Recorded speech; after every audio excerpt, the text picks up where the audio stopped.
definitely showed up. New meta pick in this tournament, and people are slowly running out of bans. There's only so many bans you have for these 4 champions, and there's plenty more you have to do. Zed comes to mind as well. Yeah, I agree. And sort of speaking of what's shown up at Worlds, really, I also kind of want to think back to when we ranked all the individual players coming into it in the preview show, because it's hard to kind of categorize an individual player until you see them play against each other. So kind of all we had was like perceived strength of region. We're like, well, the Korean's the best, unless you're someone like Name who's got name recognition.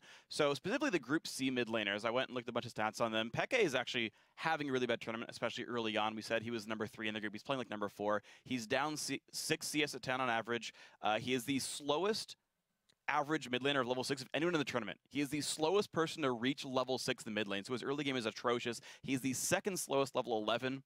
Only ahead of Naru of Dark Passage, so a really bad start to him. Xiao Wei Xiao is actually the most lane dominant. He is the highest CS lead. He's +5 at 10 minutes of anyone in his group. He has the highest CS at 20 of anyone in his group, and he's laning really well. Something we knew about him from North America, but it's still working here. Cool from OMG is a big playmaker. He's actually the fastest level 6 of any player in the tournament. 6 minutes to level 6 there. He's also the fastest to level 11 of anyone. He's 32 seconds faster than Xiao Wei Xiao, a minute 16 faster than Dade. He's making plays for his team. Dade, meanwhile, he's kind of well-rounded. Second highest CS at 10 lead, second highest time to 6 behind Cool, highest gold of any mid laner, so his team's doing really well. And so you have these guys doing different strengths for their teams. Probably, is that what you expected? Yeah, I was actually kind of surprised. Like what Crumb said about the teams kind of learning each other and then playing off of that, I think that's really prevalent in the mid lane. Like looking at like Cool and Xiao Wei Xiao, it started off kind of passive. In the first few games, there weren't many kills or anything like that. And then as the tournament's progressing, Xiao Wei Xiao's killing people, Cool's killing people, and there's a lot more like blood in the mid lane, which is what I expected in the beginning. So I'm really glad that that's kind of coming to fruition. The aggressive mid lanes are coming out now. Well, I'm happy you talked about the mid lanes. It's a natural segue. It's not going to be a killing one, but as we move on, the one world's big play that we're going to highlight from yesterday from Twitter comes from the Samsung Blue versus LMQ matchup.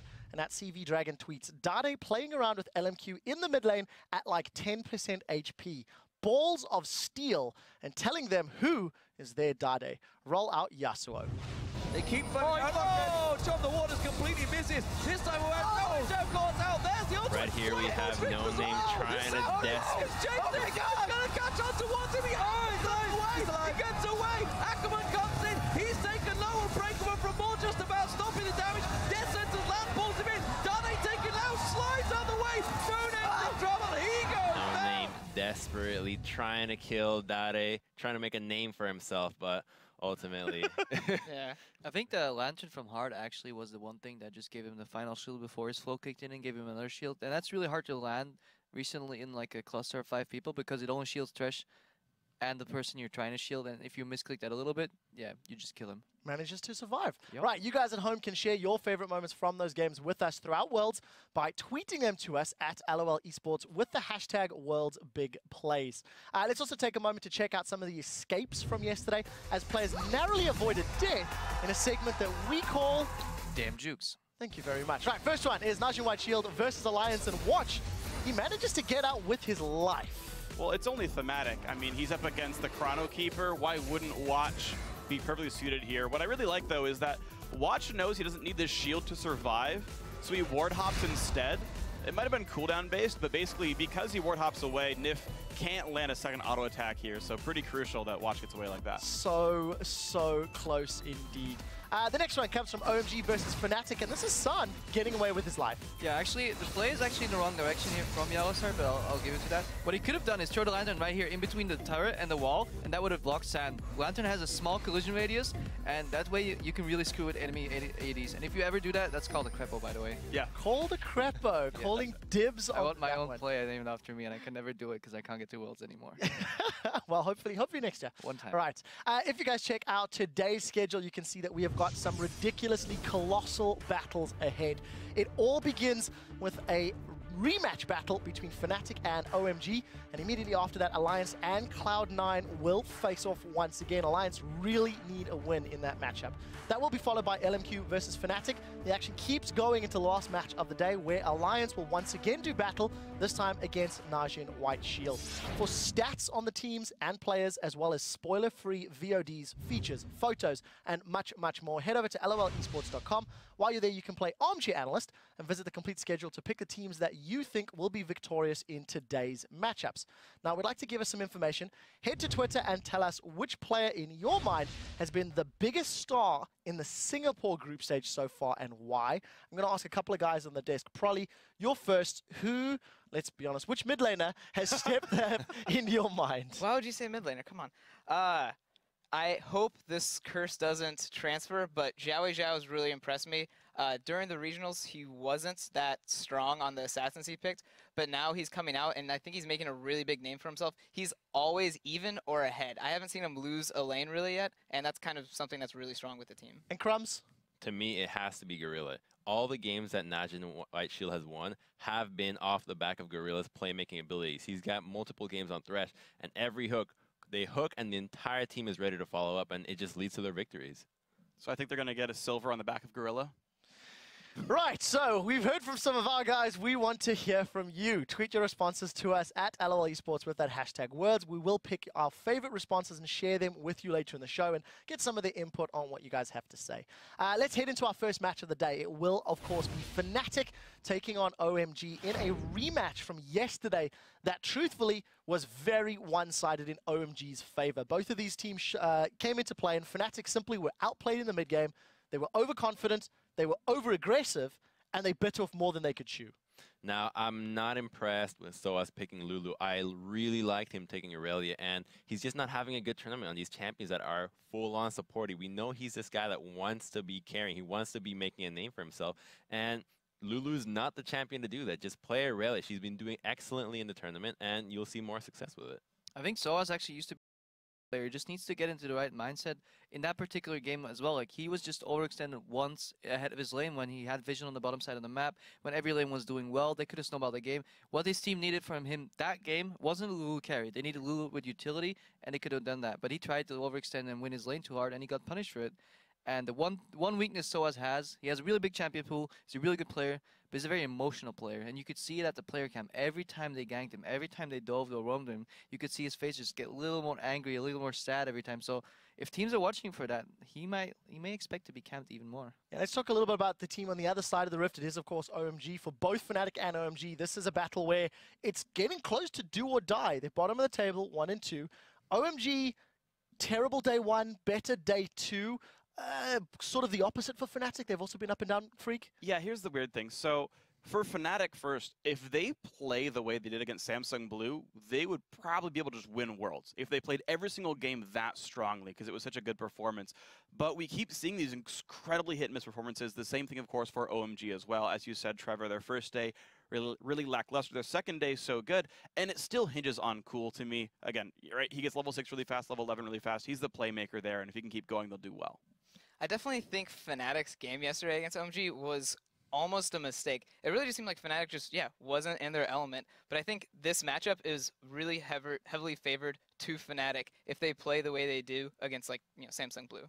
Well, I think we've heard a little bit of insight into both of these squads. I want to put you guys on the spot for the first game of the day and hear your predictions. Who do you think is going to win this do-or-die battle? Which team will show up? We were discussing it over breakfast or dinner, whatever it is now. And there's some split decisions in production. I want to know if there's split decisions here. Crepo, you are first on my list. Fnatic or OMG, who's picking up the win and why? Even though they lost yesterday, I think I'm going with Fnatic still, because I think if they look back at their game, their mistakes were relatively easy to fix. I don't think they should give him Zillion again for one. And for the second part, Soaz, he lost lane early, then he got camped. I mean, it was all pretty avoidable and just snowballed out of their control. Plus, I know Fnatic, once they get beaten, they have this fire and this passion to just show up again. They did it first day as well. They got horribly underperformed. People were calling them out. Fnatic's not going to do well. And once you rule them out, they do well Samsung again. Blue. Yeah. Right, Prolly.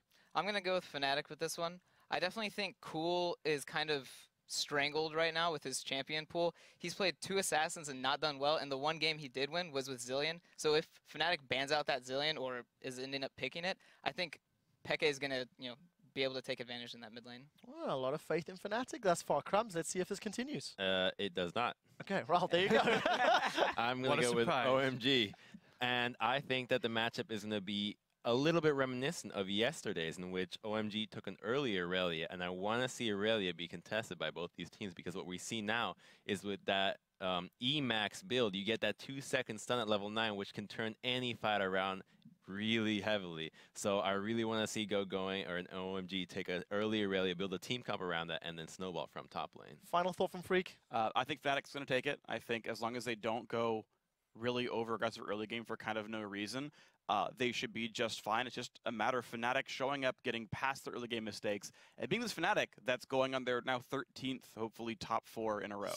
So Philosopher Crumbs is the only odd one out on this desk. He's been right before, folks. Let's take a look at the fan vote over on lolesports.com and see how you guys are voting. 74% of you said that Fnatic will walk away with the win, so mirroring the sentiment from the analyst desk. We'll be heading over to the caster desk for the first game, but first, the European LCS teams tell us about the adjustments that they find themselves being forced to make in Singapore.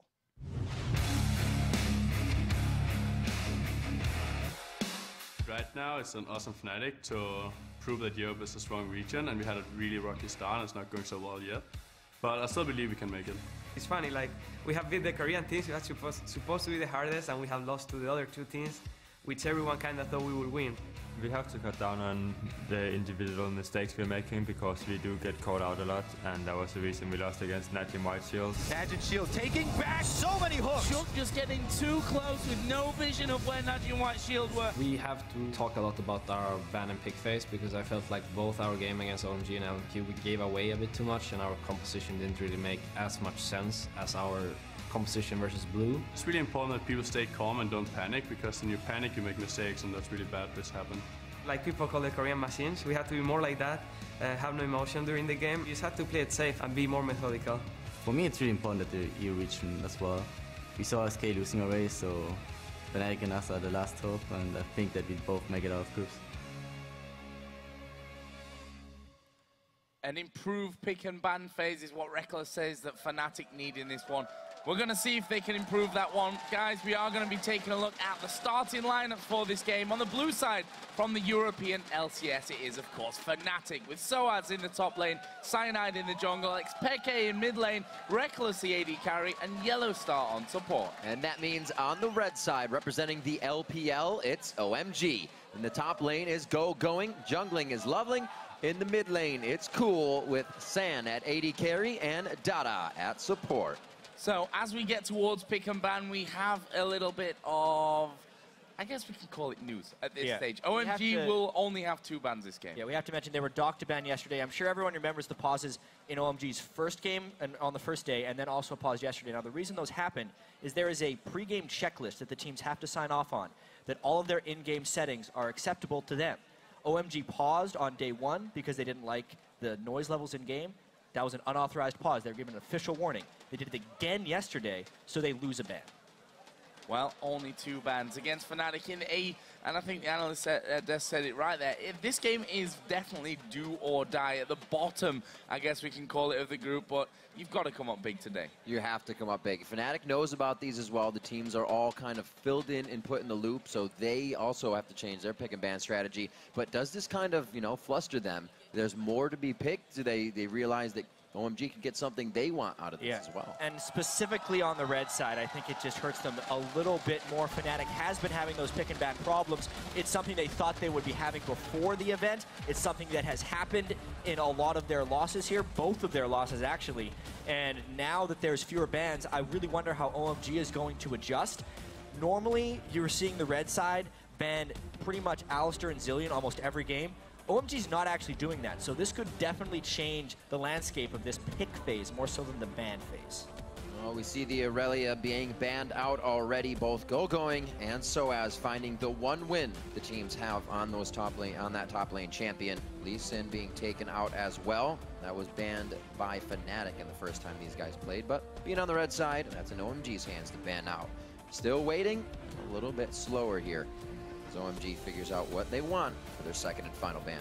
Feel like that's an interesting choice from OMG's side. I mean, Fnatic and Cyanide in particular on Lee Sin, he's not been impressive on Lee Sin all season. Played 4 games of it, 1 for 3, like, just not been all that good on Lee Sin. So for me, that is a questionable ban from OMG's side. There's a chance it's a throwaway ban, too. We actually saw a blue side team not ban yesterday because they didn't necessarily want to decide what to ban. And here, Fnatic throws their third ban. OMG, they let the timer run out for their loss of ban. We'll see what they throw in as their final ban, or if they even decide to ban something here. Fnatic did ban the Zillion, which is a little surprising, and it would open up OMG to ban Alistar and have a fairly normal ban phase. I do think that's a surprising Zillion ban as well. Cool kind of went off on that. It's something you could probably control and not give him that 7-0-4 game, but it will be an Alistar as a final ban. Soaz has been seeing that come in, and I think every team's been seeing that coming against their top laners throughout Worlds. Yeah, Alistar's actually the only champion who is 100% picked or banned in every single game so far at Worlds. Well, that trend continues here, and Fnatic with first pick. What are they going to go for? Maokai, for example, has managed to sneak through the banning phase here. Yeah. Yesterday's game, you know, Lulu top lane, we've already heard that people are not too convinced with that, but it will actually be Rumble locked in for Soaz. So, first off, Maokai's not much of a Soaz champion. So when he went through the pick and ban phase, I thought maybe that's a little dangerous. However, a lot of teams have been baiting Maokai picks in order to play Rumble. It has had mixed results. The 2 Rumbles we saw at the end of yesterday were a combined 0 and 15 on the scoreboard, so it's definitely counterable in the early game if the lane is heavily focused by the opponent. And I wonder if OMG is going to try and pick a composition that can do that. Thresh is pretty big for Dada 777.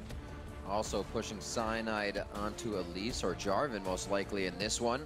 Didn't have too good of a Jarvan game to start off the Worlds here for Fnatic's team, so we'll see what he can feel comfortable on as the Kha'Zix and the Thresh are locked in.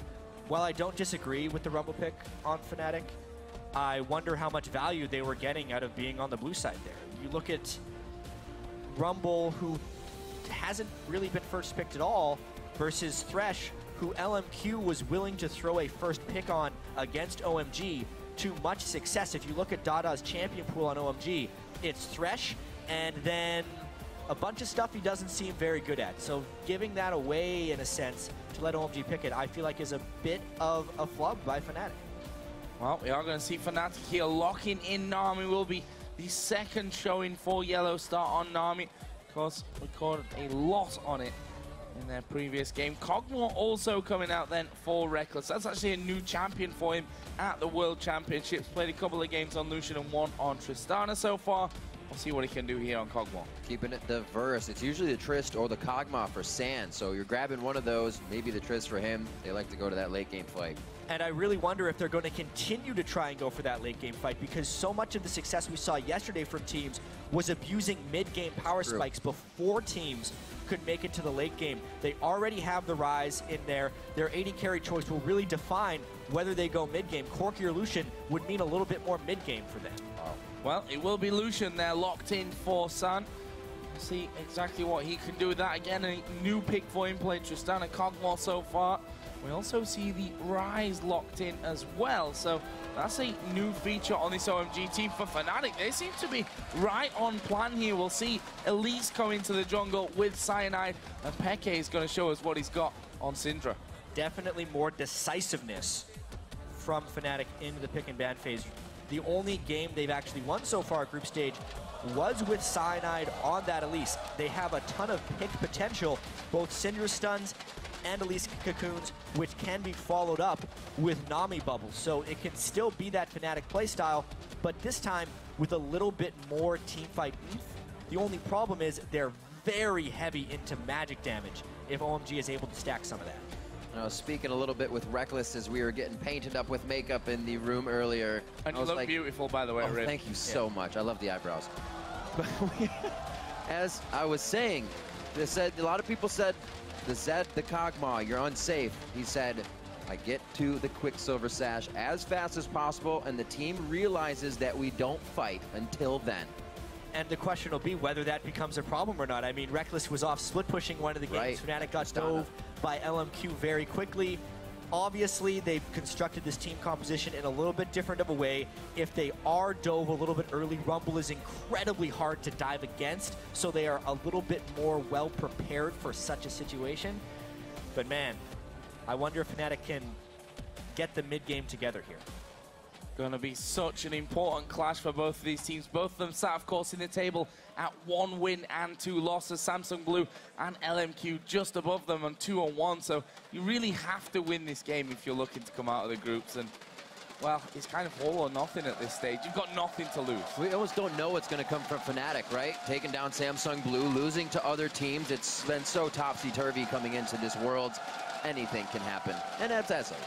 It is the group of anything happening, obviously. Fnatic group of life. beat the Box of chocolates. the best team. This group is like a box of chocolates. You never know what you're going to get. Yeah, I have to give Crumbs definite credit for that one. Pretty incredible analysis of how this group goes. But guys, now that the champions are locked in, which team do you guys think are going to win? Tweet at LOL Esports using hashtag FNCWin or OMGWin, and we'll see who your support has gone to once we get into the game. Fnatic, of course, as pretty much ever, I think through the entire year they've had the fan vote on their side, but this is the game where they really need to rally. They have to win.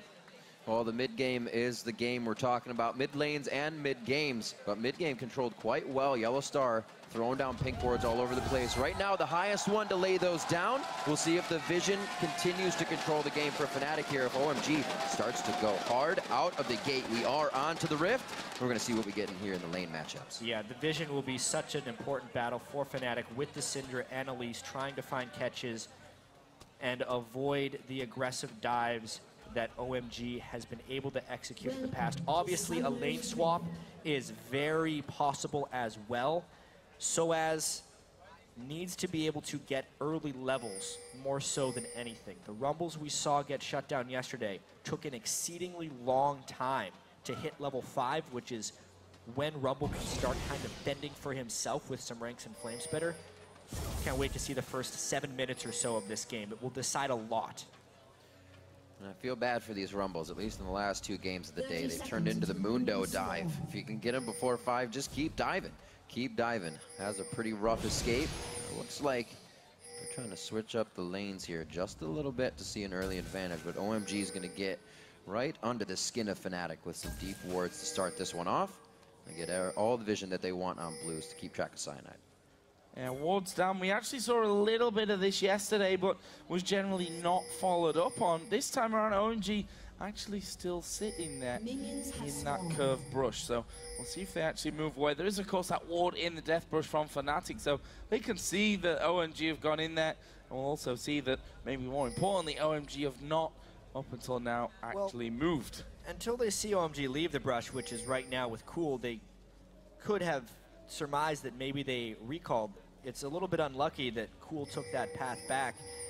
Now we can see basically all of OMG's plans, and Fnatic will get to react to them. They're not swapping back up to meet the 80 carries. We're going to either see a lane freeze, which is what he's trying to pull off right here, or a fast push. I wonder if Fnatic will go for that. And I wonder also how the top laners are expecting to get experience. At the moment, they're doing the double jungle. You can see pulling in San, kind of controlling the minions there so they can lock it up as much as possible. And the jungling to begin. Looks like they're going to go right through this ward. So Vision privy over to the side of OMG that they're getting invaded as they thought they would. It's really about the first move. Who can trick each other? Because in the beginning of these games, everybody knows what each other is doing. It's who can really go outside the box and make the first move. And I actually kind of like what Fnatic was doing there, taking the Wolf before the blue buff, because specifically since they're doing a buff trade, the later they take the enemy's buff, the more they're going to deny it later in the game. OMG obviously took and fully cleared Fnatic's blue buff about a full minute ago, and the respawn is going to be desynced now. So, Reckless and San both getting free lanes up until now. Dada just waiting up on that top side. Yellow Star in lane as well. Zico going, joining Lovely. And of course, SOAS will be with Cyanide as well. Gonna be 4 men coming down towards this bottom lane. And here's the main difference. Fnatic did not freeze the bottom lane. OMG did freeze the top lane. So Fnatic is forced into the fast push / dragon take style of play right now, and they're just going to go straight for the dragon. This is a calculated trade. That ward really paid off. Seeing that invade and now seeing the fact that dragon will be done here at 3:30 in. The timer will be had, and maybe even more vision from Loveling as he tries to make his way in. This is going to be solo, and he's walking right over a ward. A good bubble could really make if his this stops day them bad. from doing the dragon, it's fantastic. Fnatic delayed on that, and OMG was able to rotate down their bottom lane for a swap. That's a big win for OMG because they get the solo lane experience for their 80 carry, and they do not lose out on the global gold. So big time wins, especially since the turret didn't go down in that lane either. That's basically all you need to do at this level. Put a ward down there so that they know that they're spotted, and usually that's enough to just force these teams away from going for that.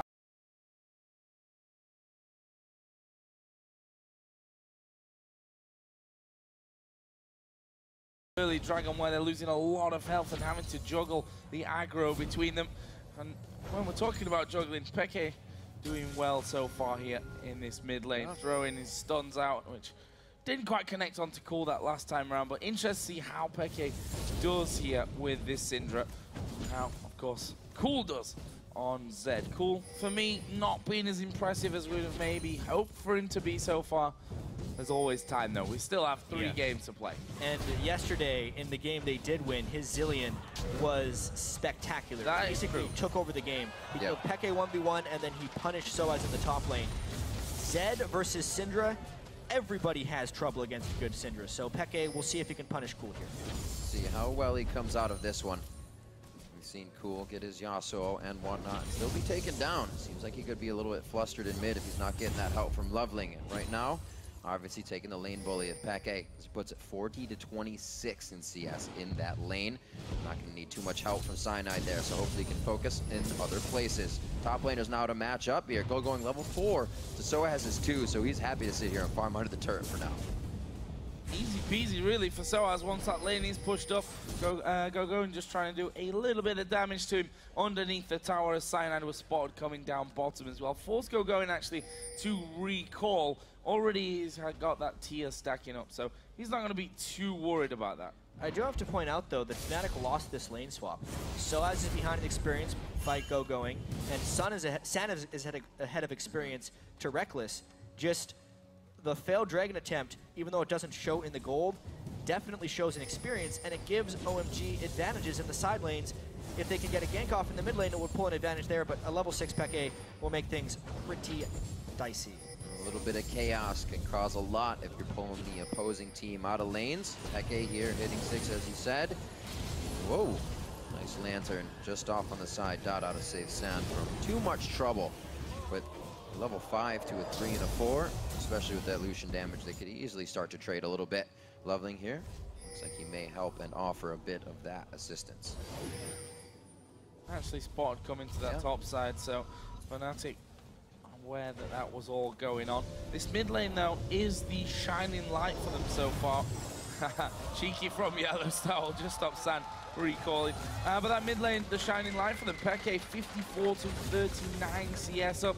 Not being back to buy just yet, but actually waiting quite a while, and the presence of Yellowstar enough to actually stop San from going back. At this point, it's a wave and a half that San could potentially lose to his turret, so Yellowstar stopping him those few times will definitely maintain an edge in this lane for Fnatic. It's really a nice play there by Yellowstar, just taking the risk to walk up that far, because they were down in experience in that lane. Now they can potentially pull a bit of an item advantage with better back timings. Have to pay attention to just how strong the play is of San, of Cool, getting very emotional in the losses on the first day.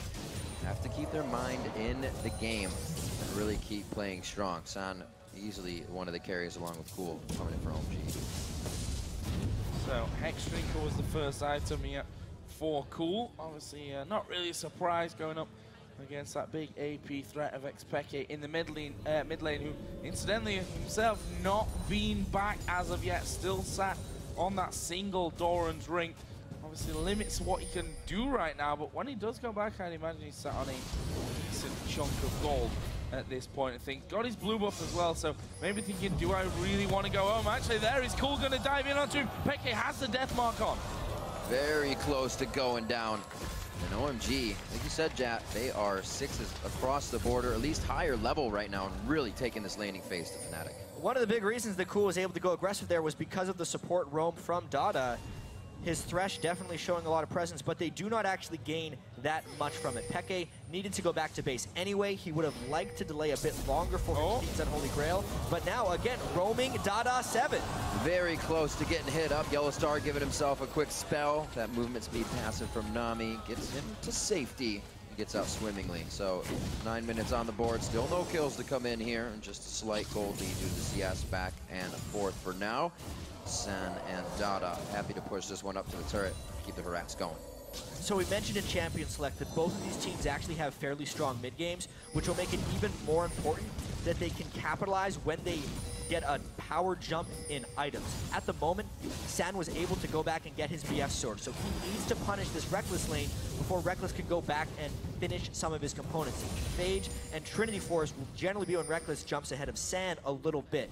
The same thing goes kind of across the board. If Going can complete his Rod of Ages, that's a big jump. If Soaz can complete Magic Penetration, that's a big jump for him. We have to track those things and see if the teams act on them, because Fnatic has struggled with that a little bit in their defeats. Soaz as well, struggling a tad. 0-2 on his Lulu. Outspoken about those AP champions in the top lane. And even with a loss on Aurelia in the regular season, he showed very well on it. A lot of people have here at Worlds. This time on to Rumble, down 20 CS. Can he still make an impact? The ults are going to have to hit in the fights with the way he's down right now. Peke a mile off there with that stunt. See if Fnatic can actually open anything up here. Loveling is already waiting in the side brush on that mid lane in case Fnatic do come around. There is a pink ward cleared out, so maybe OMG will be left somewhat guessing in this mid lane. There is a stun coming in, but you see Loveling stuck around long enough. They're actually going to dive towards Peke. Deathmark is down. Peke is not going to survive this one, but he does get the kill on the way out and gets the first blood even. He just barely fell prey to that one, and Soaz teleports down.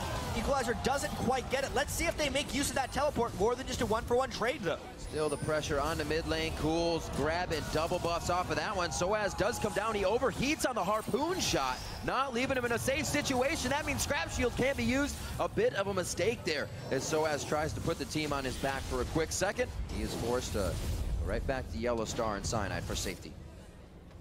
Yes. Very key there. That able to get no way. Soaz. Honk landing from down, and there comes Cooling with the lantern, and Soaz. You see him on the player cam in that bottom left-hand side and just shaking his head. Like, literally, the teleport was too slow for him. Yeah. Gets caught out of position, was possibly looking not to go down after the first hook lands onto him and Cool had to go. And then he's trying to recall in an area where he's just going to go down. And now OMG not only getting the kill, they're going to get the dragon as well. Yeah, even if they wanted to contest this, Going could just teleport down and rise and force an uneven fight. Let's just take stock of everything that OMG gained there, despite Fnatic basically throwing the kitchen sink at them. It was a counter gank to the Zed ultimate when they showed up with Yellow Star and Cyanide. A, they didn't prevent the kill. B, they still burned exhaust. C, they burned the teleport. And D, Zed got 2 kills and didn't even die once he came back from base plus the dragon. Everything there went OMG's way. Very different from Soaz coming in with these plays. Backing in somebody's jungle. Not very respectful.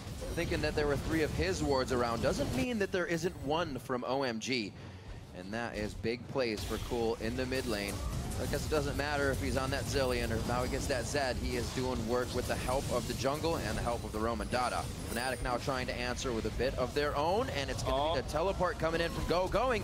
Will he be able to activate? He flashes over it. Yellow Star's going to be hit. The tidal wave does come out, but OMG just surfs over it, and they're going to keep this one going. Loveling, can he get in? He does go for the flash. Going's auto is going to get that one and secure the kill, and OMG starts their rampage. All 5 members of OMG in the bottom lane. Fnatic trying desperately to keep up with the speed of OMG's collapses.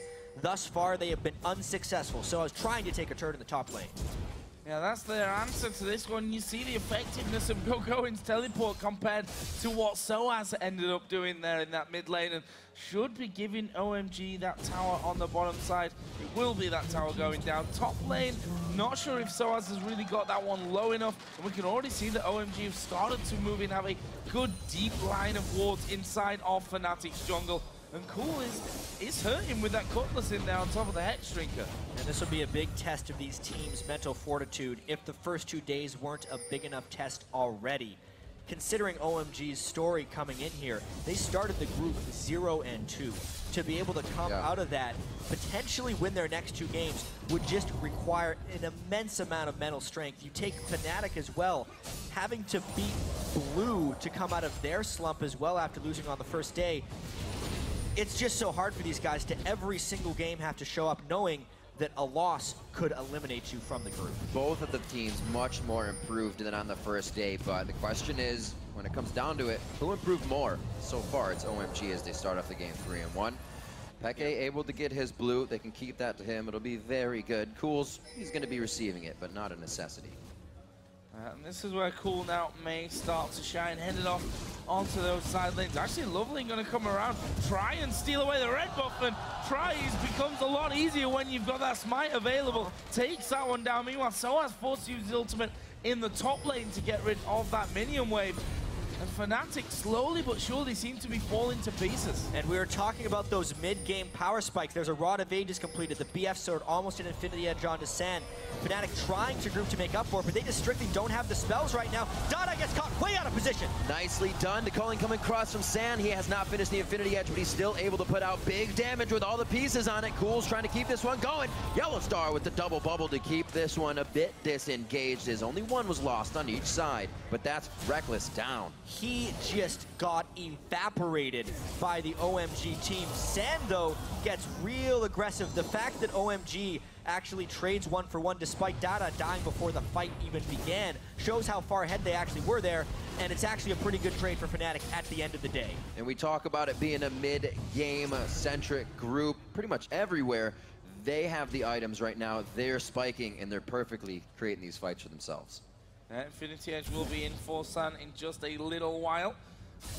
Got all three parts of that one. On the other side, though, for Reckless, after that death there, Sheen and Zeal in net, Mage still to come, and the rest of that Trinity Force going to be lacking a little bit behind. Fnatic, though, actually pushing back here, and they may have got this turret. If you first fail, try again. However, they lost their minion wave. OMG is pushing the side wave. They are investing a lot to try and get this one, and they could not even finish it due to the fear of the OMG collapse. Tanking that turret without minions and without a real tank on the Fnatic team is pretty dangerous. And Cool, I think, fancies this one. I mean, Peke at half HP. Soaz was tanking the turret there.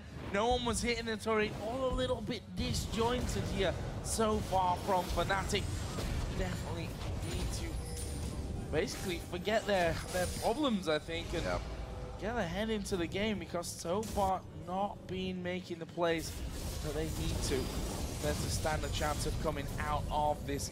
What is, I mean, I'll give the respect to that. This is a ridiculous group of Worlds, right? Absolutely. I mean, very, very hard to call. There is a hook from Dada. The turret already being pushed. A culling being used straight away by San will actually force Fnatic back somewhat, but the minion wave's already gone. The combination of power that OMG has on their team right now with the evolved W from Loveling to poke in and just create setup for Rise and Zed to obliterate a fight seems like it's a little too much for Fnatic to deal with. We talked about Rumble and how he was going to need to secure experience in the early and mid games. Soaz has been shut down, level 8 to level 10 of Rise, and he is a non-factor at the moment. They just get completely sieged out by OMG. Sieged out indeed, and now everybody trying to share experience throughout these lanes. As I said, Reckless earlier said, if we're against Zed, I'm going to get a Quicksilver Sash. Well, you are so far away from that right now, and OMG is right on the front doorstep. Oh no! A pie to the face of Reckless as Cyanide dodges out on that one, and it looks like he will be getting popped by the death mark. He goes down to Cathy, and Surprise could finish going, but he flashes over the wall. Sound with a beautiful relentless pursuit to save himself as well. OMG sat on that equalizer and got flanked very well by Fnatic. They're desperately trying to get away because that gank actually went pear-shaped. Double slow for Soaz, and he's going to finish off with a flame spinner. Meanwhile, Peke chasing Cool, lands the stun. He's in the bush. Oh, he's juking round, but well, I got excited about that one. Peke able to finish off plenty of HP, and just like that, Fnatic bring the kills back even. Let's see what they can do with it. That was sneakily reminiscent of Fnatic's fight in the semifinals against Royal Club when they came back in one of those games where everyone was hit around the side. They get initiated on because OMG thinks they have a good fight, and then Soaz and the rest of Fnatic Cavalry come down and just decide to wreck the fight. Whether or not that gives them a window to take the Dragon or not will kind of decide if they've pulled even in this game or not. That is definitely something to remember, that these teams finished a lot farther than they're putting up. The performances will show this year. Fnatic definitely wants to get out of the groups. OMG, they're fighting for their lives as well. You're absolutely right, Riv. After these teams' performances last year, falling out in group stage would be a monumental failure, especially for OMG. When you look at the LPL region, the other two LPL teams are already in the quarterfinals. If they don't make it, they're essentially the black sheep of the LPL scene. Yeah, definitely a lot of pressure coming from that. Oh, Cocoon lands onto Sang. The stun from Peke will be chained on as well, but not a follow-up there. And Fnatic, you can see, despite having the control on this bottom side of the river, have been very, very hesitant in starting off the Dragon. They know there's only a couple of thousand gold separating the two. And here comes the hook. Oh, it was so close to landing onto Cyanide, just wide from Dada. These teams don't necessarily want to start Dragon. If the team does start Dragon, it would be OMG because they have much better fight peel. Fnatic doesn't really want to deal with Ryze right now, especially if they have to funnel in a line. If Fnatic is to win this fight, it would be about a tremendous equalizer. That one is okay. An equalizer they can't really follow up on. It's going, able to just use his ult and really get out of that. Cyanide is the focus, forced to repel in defense again, but he's just going to go down. The itsy bitsy spider goes down the spout indeed. Oh, Yellow Star on the edge. Gets hooked by the tail. Peke trying to do what he can. Is able to drop cool on this one, but I don't think the team can answer. This is a dangerous spot for him to be in right now.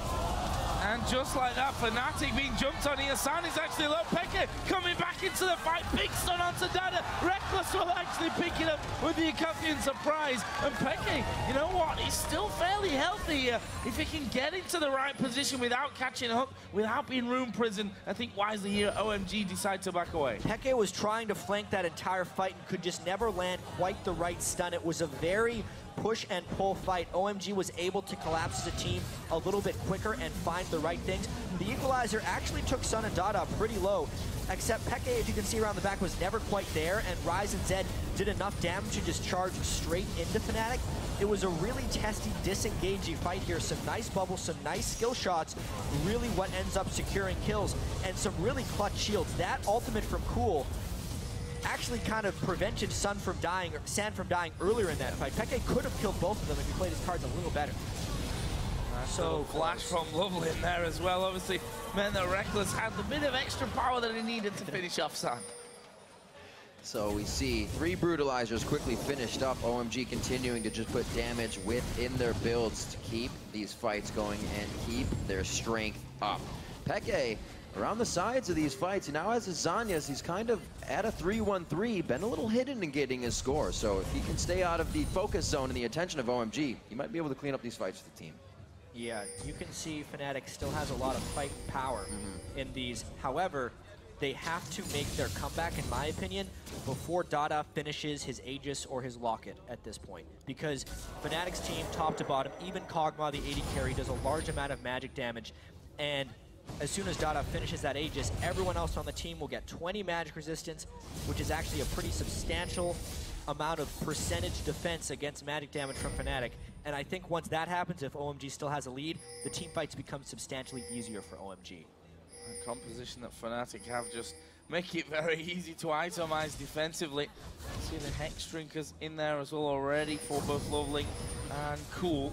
Fnatic here just trying to get a bit of vision back on their side of the jungle. Peke saw already that Cool was around there somewhere and guessed right as he throws the column over into that brush. If you look down the farm at this stage, just to kind of touch on that one, there's a massive difference if you look at the top laners. So has 97 CS, going 164 plus 303 on the scoreboard as well. I mean, Going is getting to the scary stage really quickly.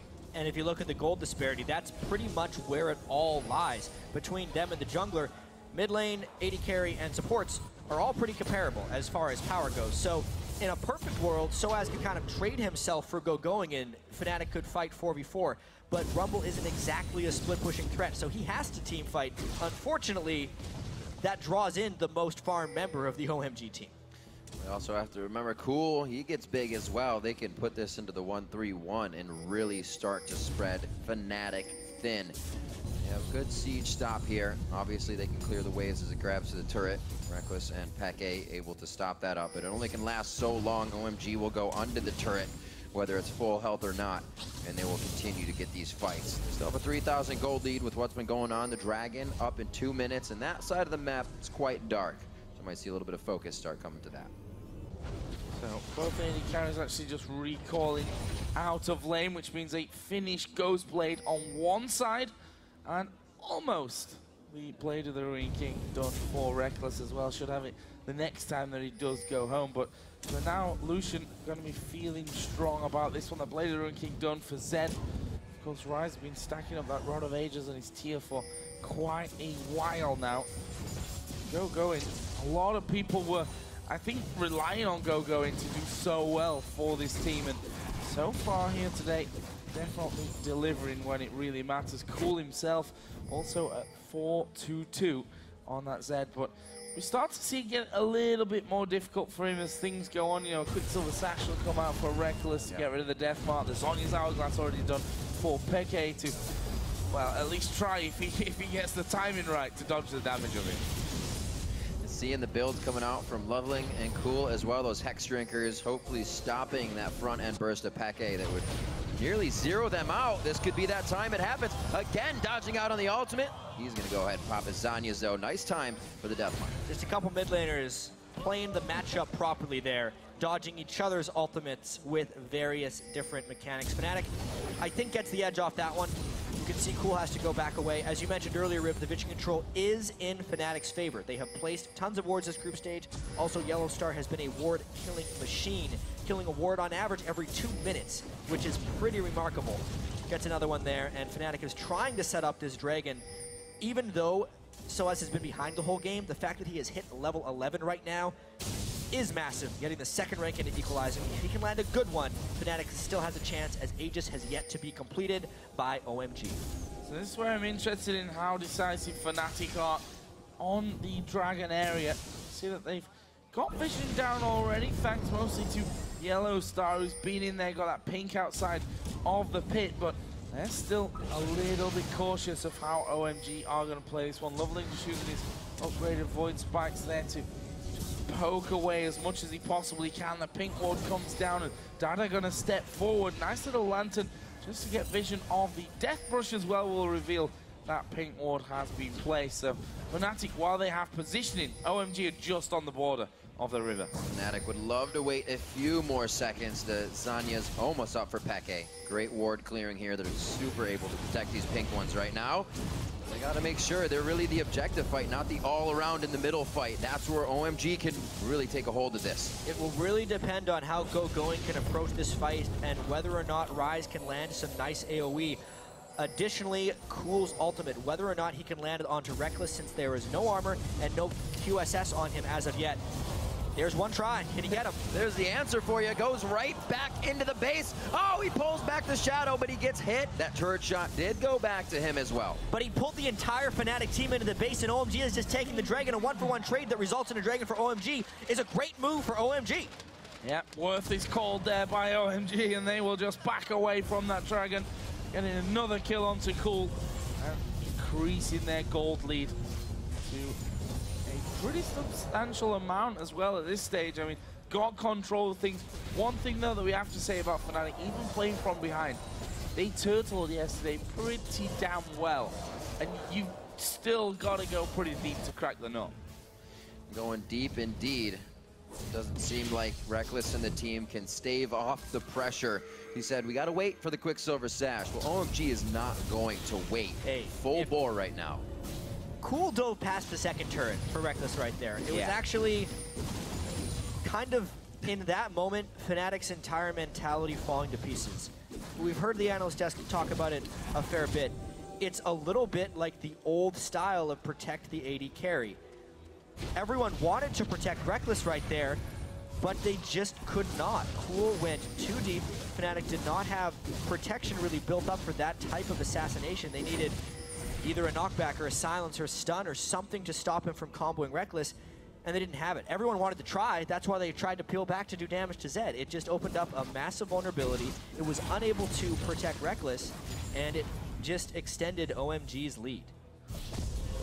Reckless right now trying to keep himself safe with a bit of movement speed. Coming off that Phage, the Fury boots built up quite early for him as well. So those hits count and he can get to safety. Let's see where they continue to go off of this one. Peke to still hold the bottom lane. As Cool keeps presenting himself.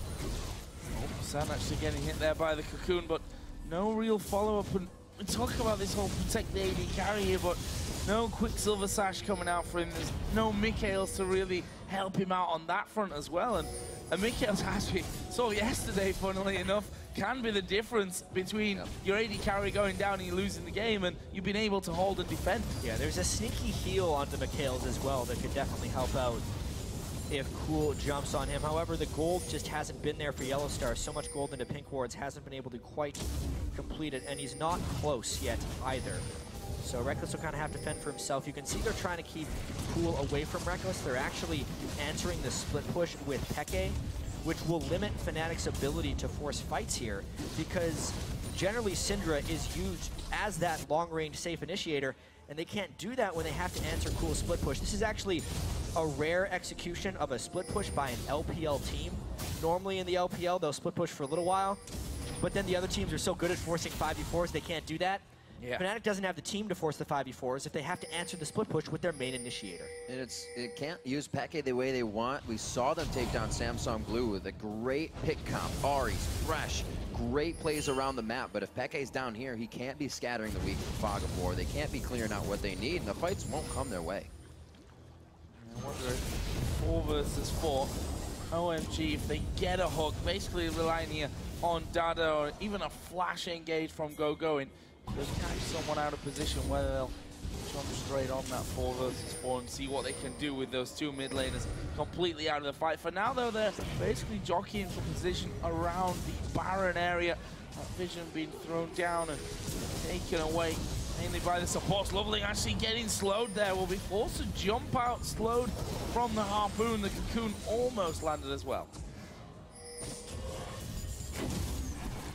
Look at Cool, so big already. Has the Banshee's Valence, the top of a stacking rod, and already able to throw in that cooldown with his Glacial Shroud. He is fearless to approach Reckless, as Cool has been. So we'll see OMG kind of hesitating now before they go back into the fray. And I think we know the reason for that hesitation. That Fog of War toggle just showed us that OMG has lost vision. That siege happened for a long time while they're setting up a split push from Cool, but they didn't really gain anything, and now they have to blindly go in and check vision. They kind of need their team there as well, but they're just surmising that Fnatic has went back to base as well, so they're getting a few wards in, but nowhere near the amount of control they need around Baron buff if they're going to set up a split push. Another thing we've been seeing teams doing is laying down a lot of wards and then leaving. So all these are now clearable for OMG if they want to get in here. Well, yes. Well, they're too scared. If you're going to put your pink wards down, well, that doesn't seem like OMG are too confident about going for that at this stage.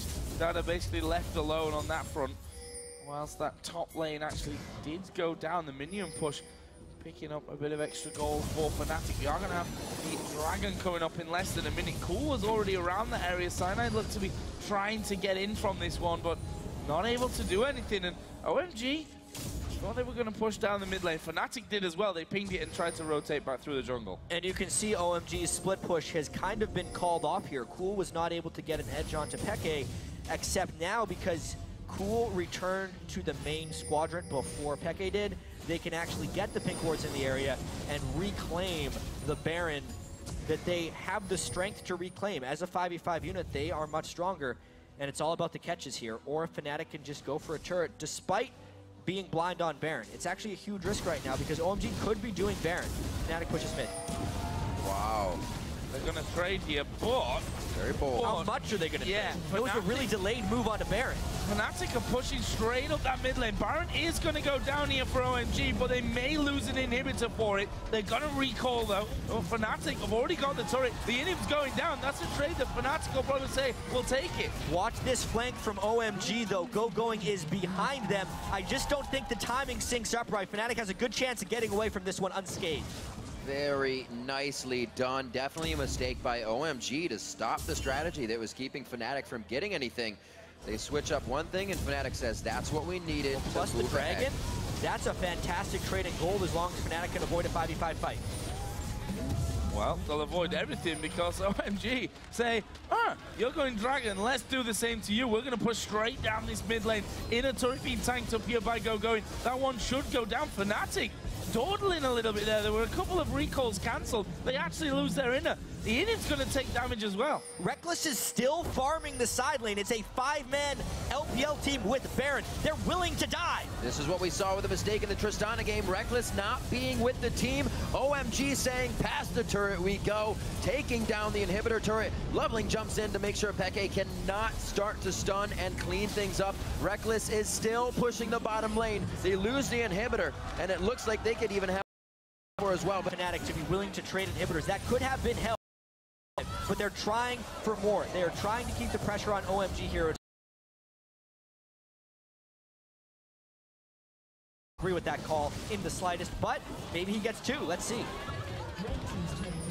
He does. And does it cost him his life? Honestly, Fnatic might not be too upset about that. There's a flash in from Going. Reckless himself will flash, will heal, will slow down Going, and slows into a crawl as well. And Reckless looks like he's walking away unscathed from it. What a crazy set of map movements right there. They trade inhibitors, and now there's a second exposed inhibitor by OMG. When you look at the big picture, Fnatic crushed OMG in that exchange. Even though they were doing exactly the thing that everyone was telling them they shouldn't do and they themselves admitted they were doing wrong. Reckless stayed away from the team. He split pushed a side lane while OMG was grouped up, but this time Fnatic did not get caught. It wasn't the fault of Reckless there. They did not lose the game. They actually gained an advantage off of that. Definitely Fnatic trying to match wits there, and they said, well, we can do anything, you can do better. Came out on top with another inhibitor turret in the bottom lane. Very much so going to pay off, as Baron being down, the map objective free, so they don't have to worry about anything on the top side. Pressure can be really pushed by Fnatic now, wherever they want to go. Still down 4,000 gold, though, throughout this entire game. Red buff delivery service there for Reckless. He's going to need to carry the team here. So much of his farm, he now has his QSS. Soaz is also about half as CS'd up as the opponent top laner in Going. Kog'Maw has to do a lot of work in these fights. And that's a key thinking, where's the logical next move for OMG? Down at the bottom lane by the looks of things. And they would be right on that as well. OMG are moving in. We've got Loveling to the side, and Peke is going to be having horrible flashbacks about this kind of scenario with a Thresh over the side of the wall. Not going to be wanting to get too close. Just stay away from this turret. I feel like the danger is way too great for the value of this turret. If anyone flanks behind them, OMG still has Baron, and it's effectively a 5v5 in an open area. They may be able to catch OMG off guard now with the Quicksilver Sash and the Mikhail's being finished. May give Reckless what he needs to get himself in a good position. Like you said, though, Peke, the Nightmares are coming in. We can see him staying quite far behind as he takes care of Cool in the mid lane. Yeah. I guess OMG is delaying a little bit. Cool actually wants to go back to buy an item. Everyone on OMG is deciding to not push their luck. You can see actually their Baron had worn out, so staying down there would have been ill-advised. And now it's all about ward control around Baron again. Both mid lanes inhibitors will be respawning shortly. And honestly, it's still game on. OMG has a slight edge, but it's later now, and potentially Fnatic has the answer. And the pressure only grows. Literally going 1-3 in the group of death is a death sentence. It is not going to be the easiest thing to get out of. Well, you're probably not going to get out of it, are you? I mean, we did see EDG sneak through with a 3-3 group phase. Obviously having to play that tiebreaker game, but I don't know. I just feel like the loser of this one is going to be on such a downer, because they're just going to be feeling absolutely crushed, knowing that this game is so important to them. But we're also at, you know, almost 40 minutes on the clock. Fnatic have got 2 open inhibitors. There's an inhibitor down on Fnatic's side of the map for OMG to push. You make one little mistake, which honestly either of these teams could make at this stage, and you push in and you're probably gonna win. Just erase that progress. It would. They've played the entire year, they've played the entire group up until these last 10 to 20 minutes of this game could potentially end it for them. They're both 1 and 2 already, so obviously some mistakes were made in the group for these guys. OMG definitely holds the upper hand. Fnatic needs to make a play. They are a playmaking team. OMG now flexing their muscles, saying we can just walk in here and start getting some pop shots onto the inhibitor.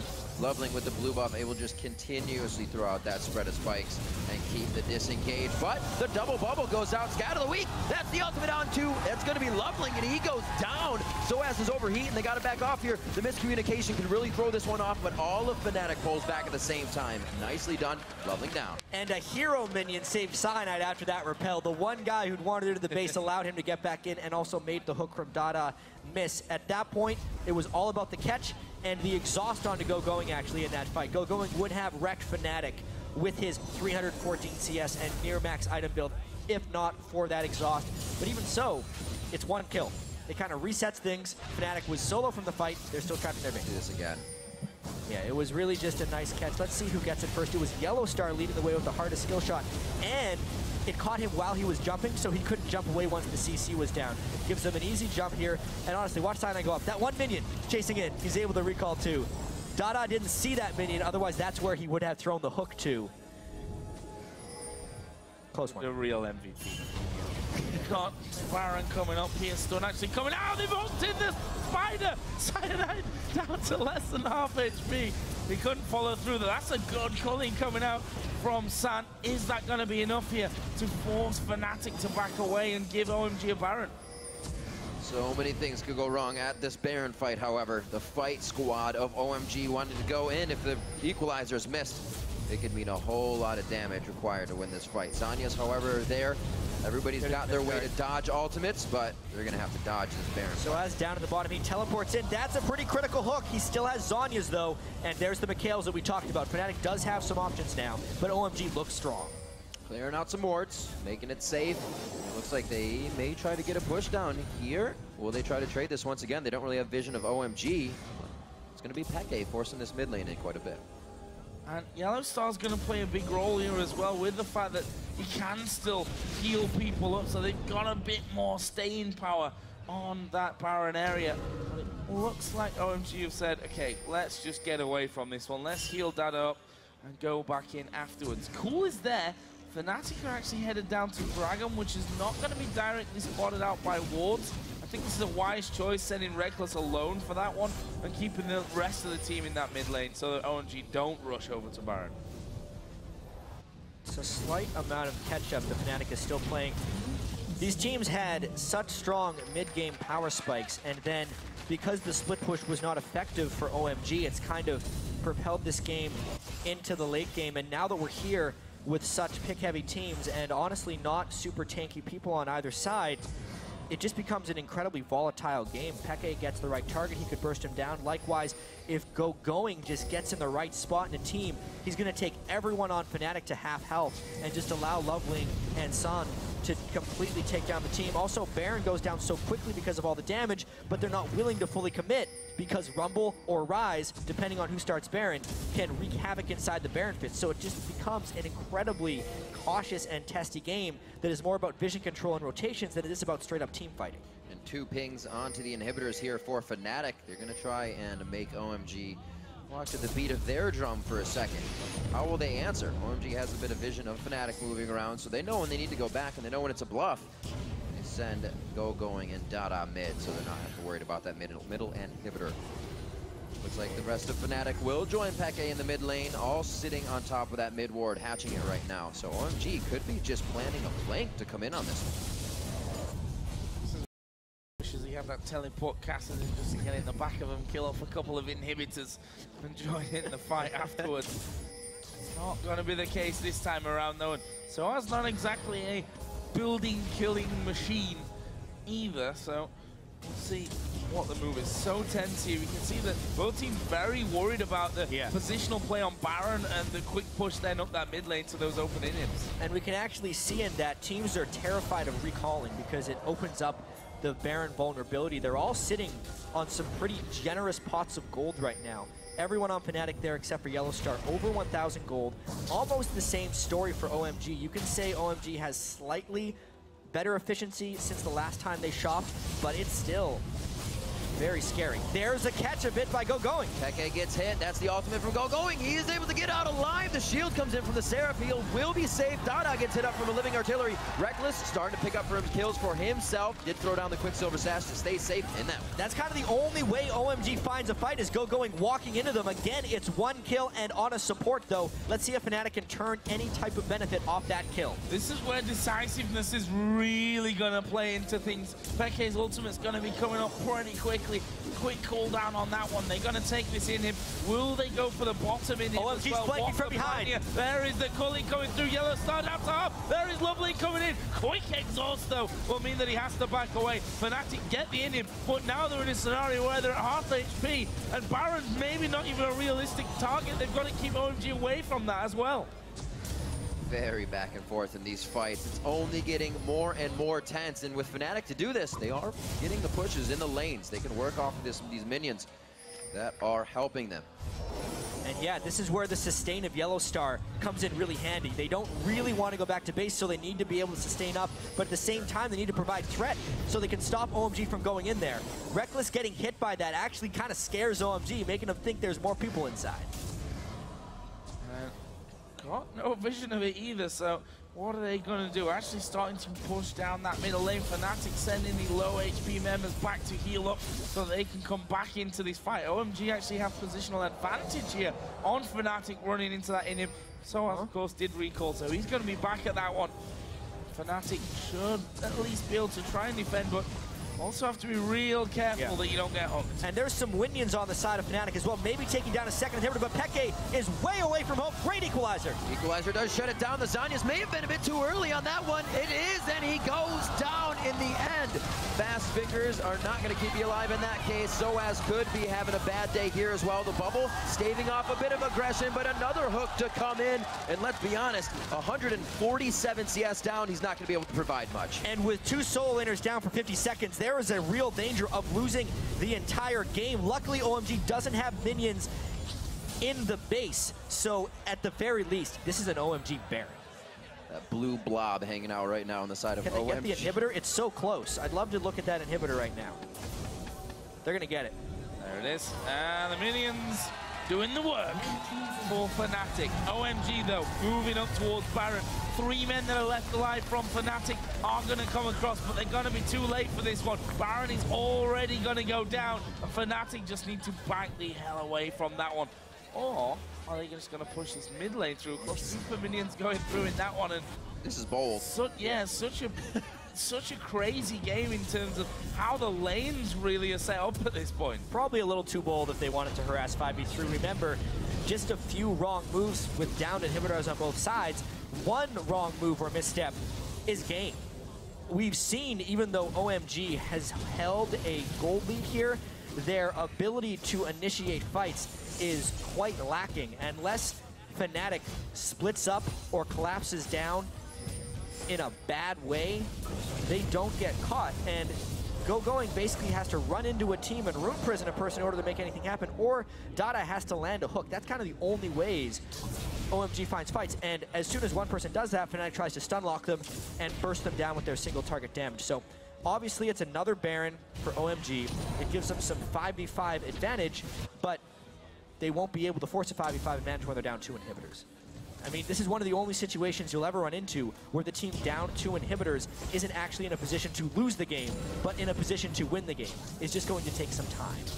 Sure, Fnatic is ready to continue these fights. The Infinity Edge built up onto Reckless. It looked gruesome throughout the mid game, but they were able to stave off enough fights, get the items they need, and now Reckless absolutely in carry form. Peke with a double version of staying alive. Zanya's on top of his Guardian Angels now, and the Void Staff. Pretty much everything completed for him, full build for that Syndra. The plays to be made now, and really, just off on the side. You can't land the ball. It's like you were saying, Joe, the one mistake is going to mean everything now.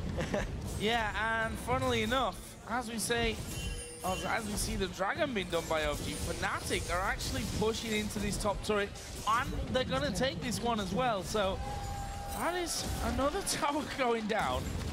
And funnily enough, Fnatic have more towers up in the game than OMG. They've played a fantastic rotational game here. being able to just be where OMG is not and get a quick jump on them. However, I feel like that last one was a little bit risky. It's like an... And if anyone from OMG would have been able to flank, they could have taken them down. Fnatic's just going for the classic Fnatic push here. And because Fnatic killed the inhibitor in the bottom lane, or because Fnatic's minions did, they're actually kind of guarded against the bottom lane push, which would be the next logical place for OMG to go. Zed just couldn't push it fast enough by himself. And OMG is having to run to the beat of Fnatic's drum right now. Whole bunch of question marks going across the map at this point. Where is everyone? Looking at some of the builds. Look at this for Loveling. Not going really for any defense other than the Maw of Malmortius. So he's going to be getting popped in these fights if he's not getting resets right away. And we've seen the fast fingers of Yellowstar thrown down an exhaust immediately. So their kind of fight prowess is just going downhill the longer this game goes. Not for going though. Not for Cool. They're trying to get the split push in and still trying to get that rise scale up. It's pretty much there at this point though, so they need to make the impact now because Reckless is at the king of carry point with Kog'Maw right now, and he has the Peel squad and Cyanide and Yellowstar to keep him alive.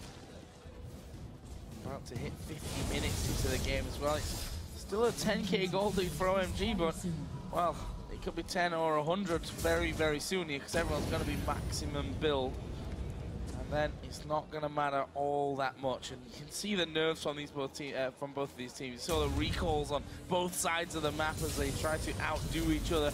Both of them scared that the other team's going to be pushing straight down one of those lanes, trying to fast push for the win, or for at least an inhibitor at this point. And something that suffers greatly in 50-minute games is actually ward control. We haven't gotten to a 50-minute game because all these mid-games have been so explosive, but as soon as people need to get that 6th item, they lose their ability to buy wards, which is why both teams are doing double scrying orb, because they can't rely on vision setup anymore. They need to scout with mini clairvoyances with those double scrying orbs just to hope to find the right fight. It makes the game having a much higher probability of catches. That's a big ult to be down. Peke not being able to use that in the next fight. They're going to trade back. It's going to be a backing. Cool, though.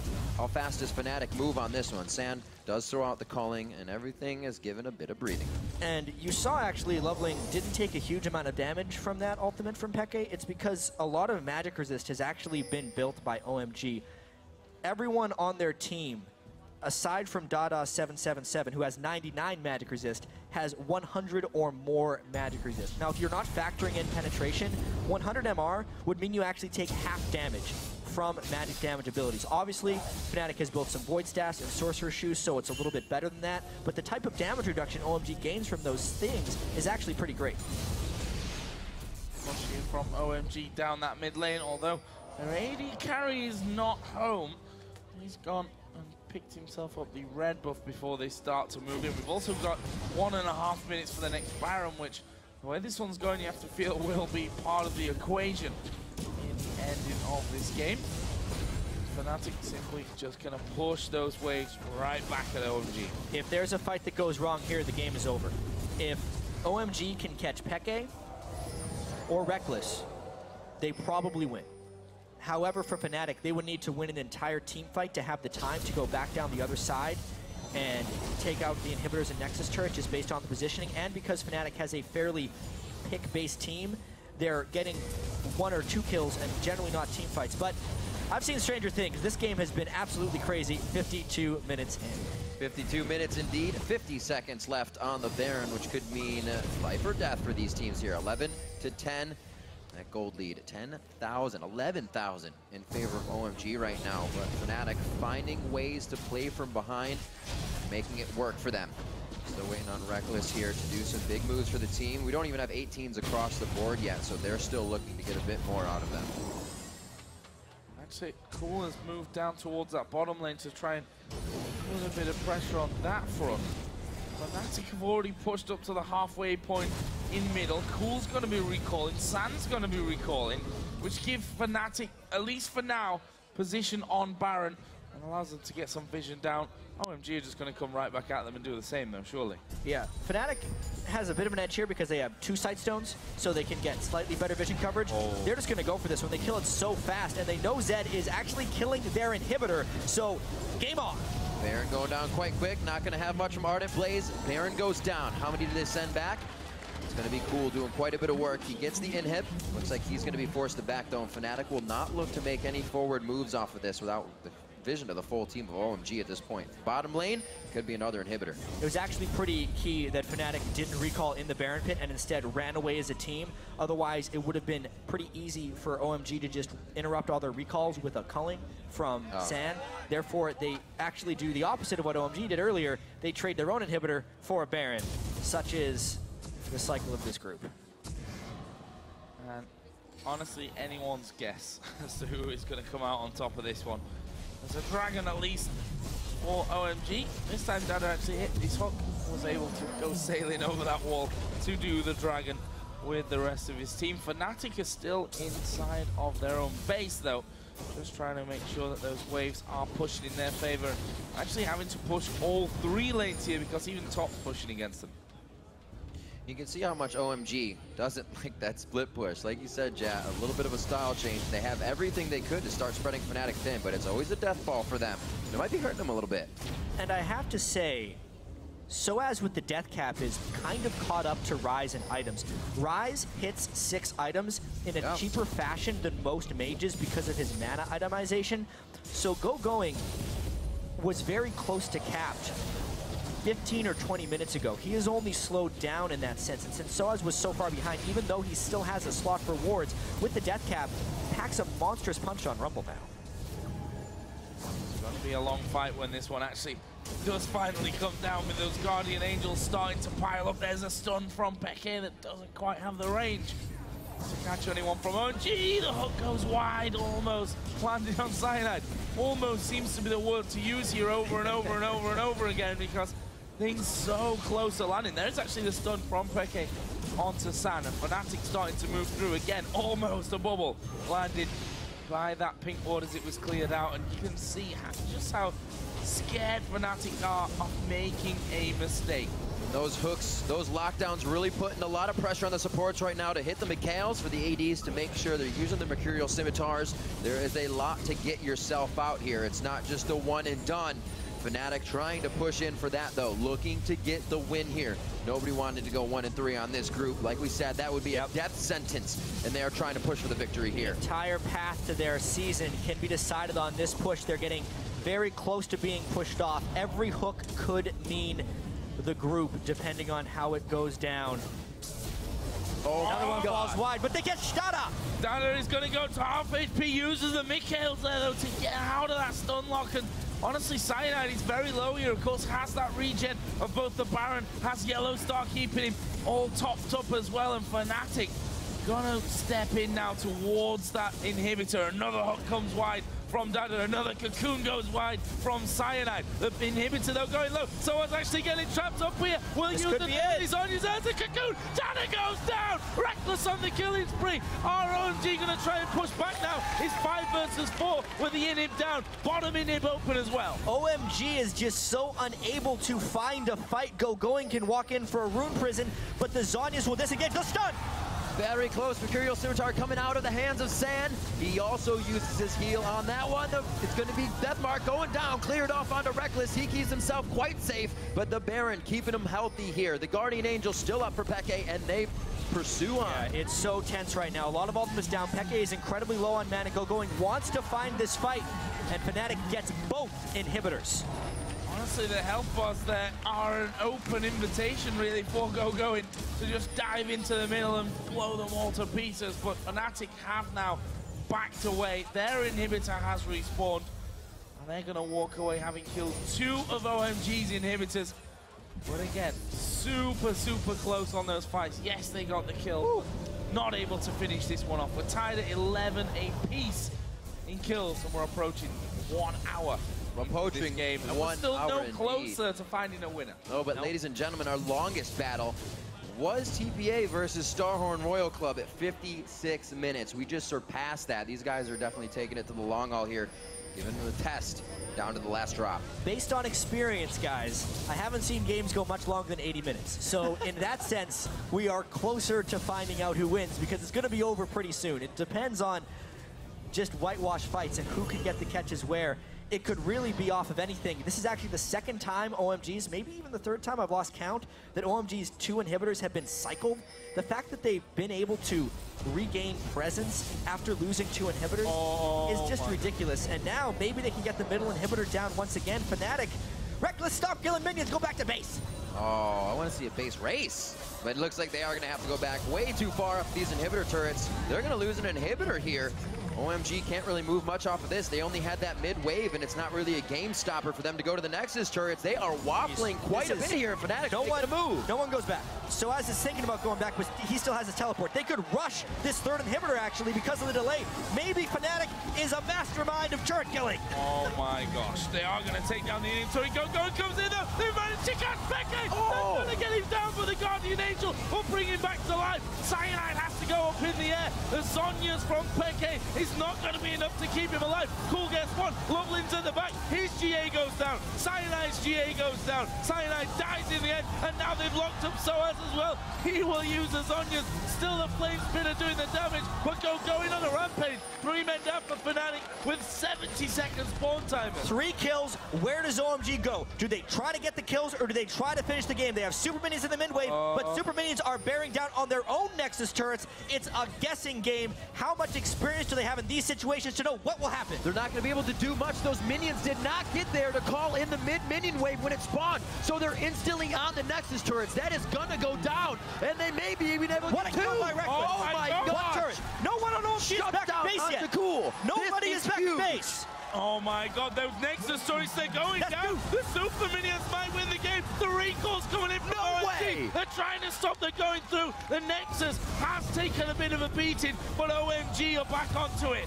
OMG gets nothing but the gold that they can't spend from that one fight. Instead, they lose an outer turret and the remainder of their base turrets. The only 2 structures for OMG is their top lane inhibitor turret and their Nexus top lane inhibitor. All their turrets are dead. Peke, why you no Kassadin? And if you look at these fights, guys, it's Fnatic's actually just sold a GA for Peke here. What's he going to grab? Actually just rebought it. Well, it's on cooldown right now. Right. So he's thinking with his extra gold if he could buy a better item. Right, he probably did that to see if he had the gold for a big AP item, but he did not, so he did the undo button. And if you look at it, that was OMG's Guardian Angels going down first, then Fnatic. So if Fnatic goes into this fight again without the window of those being up for OMG, should be in Fnatic's favor statistically, but by that. And statistics don't count anymore, I'm afraid.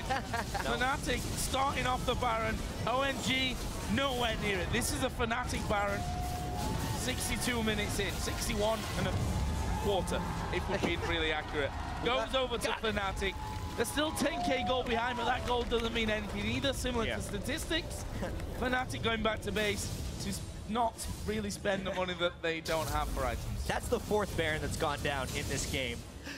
There are some items that people were able to buy. Reckless got rid of his boots. He's actually slower now, but will pack a bit more of a punch damage-wise. Considering all the people that want him dead, I actually don't know if I agree with that decision. However, they need to be able to stand and fight. That's why everyone is actually working on a Guardian Angel. It looks like that's going to be Soaz and Cyanide's next item. But I don't think the game will necessarily come to that.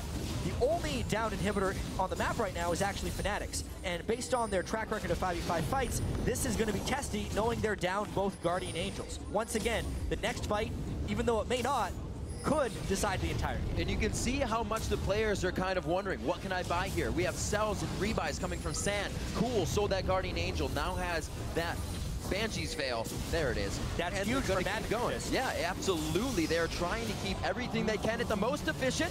They don't have much in getting off Yellow Star there. The inhibitor will go down. The calling used for the breathing room. Everybody's going to back away, but only for a second. OMG has to do something. If they let Fnatic kill all 3 of their inhibitors, the game is a waiting game. So they gave up that one with almost no opposition. Maybe they're hoping Peke runs low on mana. That's probably not going to happen. They can probably give up a second one without losing the game, but it would be tough. They have to try a little bit harder for a catch. Yeah, Dada has got to be a big hero, I feel, for OMG. He's received quite a bit of criticism as well in this role. He has to land the hook to get them going. They're going to lose that second inhibitor.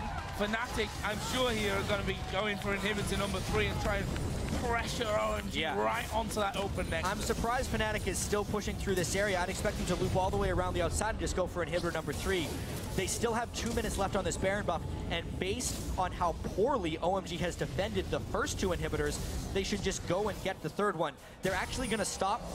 May as well take a red buff and a Wraith Camp. Stop indeed, just like Sky says. Oh, we're about to win? Let me take a Wraith Camp. You don't need it, Reckless. You have 2,000 gold in your inventory and your max items with double elixir. A total waste of time. Oh, that has gone out in the base there with the cocoon. The stun, the health comes in, and he flashes away. But he needs to heal pronto. Fnatic are onto that third inhibitor. That lock of the Iron Solari also keeping it with a bit of HP. We hear Ghostblade going off. That was coming in from Cool, but he's not really able to use anything off of it. Cyanide is seeing if he can get the edge over here with the Cocoon.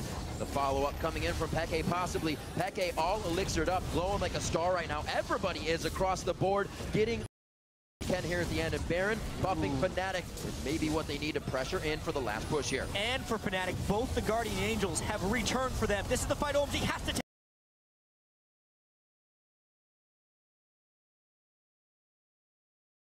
It's going to be Cool going in. Oh my God, he gets Reckless. He had no chance to use pretty much anything. And it didn't matter because they did get it up. Leveling goes in, gets the hit up. He's stunned, but he jumps again. Tries to go for Peke. They've lost now Soaz and Reckless. How will OMG move off of this? Because they still have to guard their base.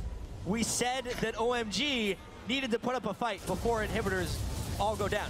And at the very worst case, they'd have to do it before that third inhibitor. San is a god. And he's getting the kill as well. That gives him the rampage. And if he can stop Peke from recalling, the last man left alive here for Fnatic. I don't know. Can push. I mean, they're going to try. They have long death timers, right? They're using Going to hold off one wave of super minions. He can teleport in once he's gotten a little bit of a reprieve, and OMG has a strong push down the mid lane. I wonder, and they have minions behind them. That's the key thing. They could actually end this game with the 3 to 4 people if Sand comes over from that bottom lane and pushes against Peke in the next 20 seconds. You can see Soaz hands on head, Reckless. A possible 15-second savior to come in here and help Peke out. No Guardian Angel. The minions are right there. Peke's is up. They are pushing in for the final one. It took 65 minutes to get onto the Nexus turrets. Both OMG's Nexus turrets are down, but somehow still persevering. Cool, eats a shot, he goes down. That was an execution, but it doesn't matter. The time is still 70 seconds, and somehow Peke, by himself, staves off an entire team. And again this game, do you think it's going to be over? There's Soaz, it's not Cassidy, but it's Rumble. Oh my God. TP to the top, he's going to go for the Nexus here as well. Soaz trying to be the hero. The recall's coming in, but Soaz is on it. One goes back, the rest come in. He's not going to get it. Down. I don't think he's got the damage here, but the super minions are coming in. I say he's not got the damage, but the Nexus, he's down to half HP. He's already used his flash, and he will end up falling down. Yeah, but they're playing the stop the recall game, and Reckless is on the heels right now. Stop the recall. Living artillery. He's going to stop San. He has to. One of the big damage dealers. Going's going to make it in. Peke's there. Here comes Cyanide as well on the end. They're focused on the Guardian Angel Lasagnas. Can Cyanide slip in as the spike Oh my God. Will they be able to get it? Peke up from the Guardian Angel. A few more hits. Will this really happen? No, they didn't get it. Oh my God. They saved the Nexus. It's Yellowstar trying to get in. Inhibitors are spawning left and right. The top one to still come up, but OMG also stopped their Nexus from going down. I've never seen a professional game this close down the stretch. It's Fnatic. They're going to finish it. Look at Soaz as well. Oh, so close for Fnatic. Oh my God. I can't believe that we're actually witnessing this one. We said that this game was going to be close and it was do or die for both teams. But I did not expect it to be going like this. We may end up waiting for that one.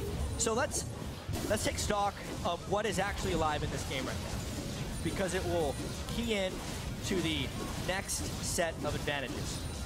Fnatic lost one Nexus turret, which means the next time OMG pushes, it will be easier for them to take it down. They've also lost protection of their second inhibitor turret, so if OMG gains an edge, they can push in a little bit more decisively. However, OMG is still down every single turret on the map, but they were able to get all 3 of their inhibitors alive at the same time. Obviously, their Nexus was 1 hit from death, and they have shown that they can beat Fnatic consistently in team fights. That should give them confidence, especially if they have a Baron buff. But they have to be worried about the back door. Luckily for them, So as on Rumble, is not the fastest of people who can backdoor things. It's a very slow process on Rumble. With Baron being up in 3 seconds, based on the respawn timers, OMG will get this, and it's about whether Fnatic can get in position for an inhibitor. I don't think they can. OMG, one hit away from defeat, may actually have the upper hand again. Well, the Baron is going to go to OMG. Fnatic too slow to either push that mid lane through or to get over and challenge for the Baron. And now it's Fnatic who may just well be on the back foot. Being one auto attack, one sneeze away from taking down the Nexus and winning the game to keep their hopes alive.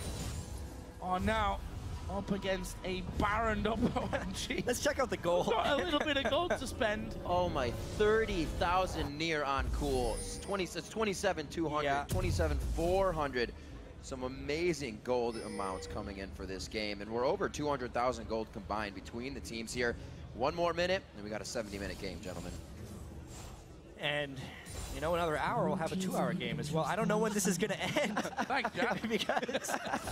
because the Nexus was one auto attack away. Now they have 3 inhibitors back up, and they're on the push. A down inhibitor on Fnatic, one down Nexus turret, exposed bottom inhibitor, and the confidence of winning multiple team fights in a row. Fnatic is in real trouble right now after being so close, not to mention the emotional toll it is to not actually win after that ridiculous teleport play and Nexus attempt.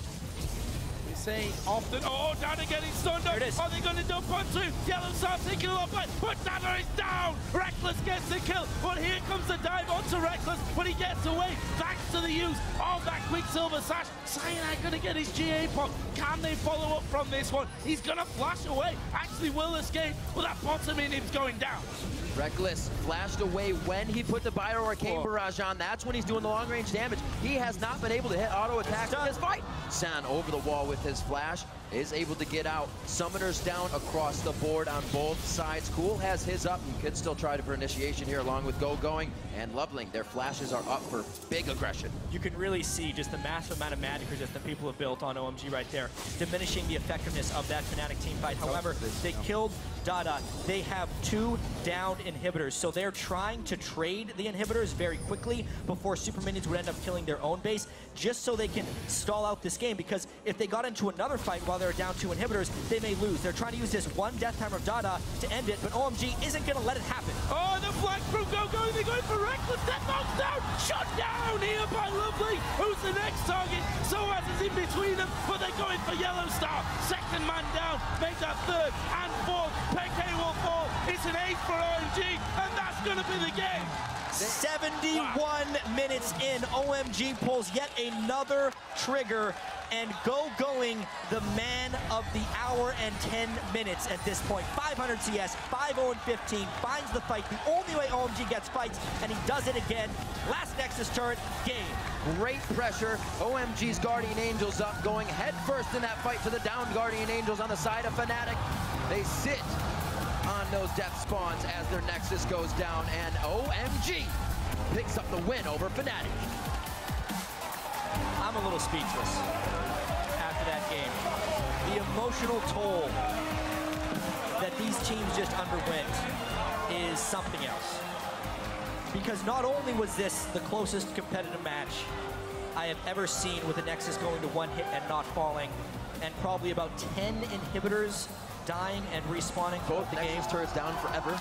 But also, the fact that these guys were both 1 and 2 in the group of death, and a loss would most likely mean they don't make it out of groups. Yeah, right. A win puts them at 2 and 2, and they are just as alive as anyone to make it into the quarterfinals. Yeah, Peke's face says it all. They know what this means. Trying to stave off the play they brought to the playoffs, a bit shaky. Were not able to find their footing here on the international stage just yet. They still have more games to go, but it is going to be a hard fought run for them from here on out. I just don't really know what to add at this point. One auto attack. One auto attack away from winning the game. Look at Reckless. How many times? Absolutely crushed by that. How many times is Fnatic going to watch that VOD over and over again to think if they did one slight thing better, they'd be 2 and 2 in the group? And That's the pressure. This is the reality of professional League of Legends. So you know? true. So much pressure on these players to come so close to winning the game, yet somehow so far as well. Getting aced and OMG pushing them back. That game gonna go down in history. Amazing, absolutely amazing game. And to happen on this stage as well, I can't believe that it actually happened here. The agony that Fnatic must be going through is something else, but also the relief that OMG must be feeling right now, because their Nexus was one hit away from death. And it's just, honestly, applause to both teams, because that was one of the best games I've ever seen. Some extreme emotions. Don't forget, guys, you can highlight your favorite moments from today's games by tweeting them to @LOL Esports. I think you should just link the VOD to this entire game. Just do it. Don't forget to use #WorldsBigPlays when you actually do link that entire game. Though, guys, we're going to head over to the analyst desk because, let's be honest, there's a lot to say about that one. How on earth are you meant to start? First and foremost, like, thank you to Singapore, because the 2014 World Championship just keeps delivering. Second group stage, another day starts, another ridiculous game. Yes, there was lots of mistakes from both squads, but that's what made it very interesting. First and foremost, we've got a couple of replays, but the first one I want to say, if Soaz had used a Rumble ulti on minions instead of the Nexus, this late game, right, Crepo, talk to me. I just want to point out, if you magically see me tipping forward, it's because I broke my chair because I was jumping too much during this game. This game was just absolutely bonkers. And you can call out so many people for like doing the wrong thing, but I just want to call out like, fucking going, dude. And I just swore on air because yes, exactly, that's what happened. He played so well. Did he even die once this game? 0 deaths. 0 deaths. 5, 0, and 15 on Rise in a game that went 1 hour and 11 minutes long. This is why you don't give him Rise. The guy's just a monster. And not to mention, he's playing against a Rumble, a Syndra, and a Nami, so they have a lot of things to catch Rise when he comes in for damage, and you have to avoid all of that, because if you hit by one, you're going to hit by the rest. So by avoiding all of that, staying unkillable is pretty impressive. Well, I want to talk about some of these fights before we break down some more of the match. Let's pull the first replay up onto the screen. This is Fnatic trying to make a positive play. They were trying to do this little backdoor maneuver and the inhibitor. This is a moment where OMG could have actually won the game. Let's roll this clip out and maybe Freak, give me some insight about what Fnatic might be thinking and how OMG counters. So this is interesting because I think Pekka makes the right choice here, first of all, in choosing to die in his GA. I think there is a window for him to pop the Zhonya's here, but basically it means the entire team is stacked top of his corpse. He's going to Zhonya's on a Rumble ulti, so Fnatic are kind of playing the Peke bait, right? He probably shouldn't have been hooked to begin with, but for what it's worth. The problem, though, is that Reckless only has so many things he can dodge here, and the game is kind of dive him.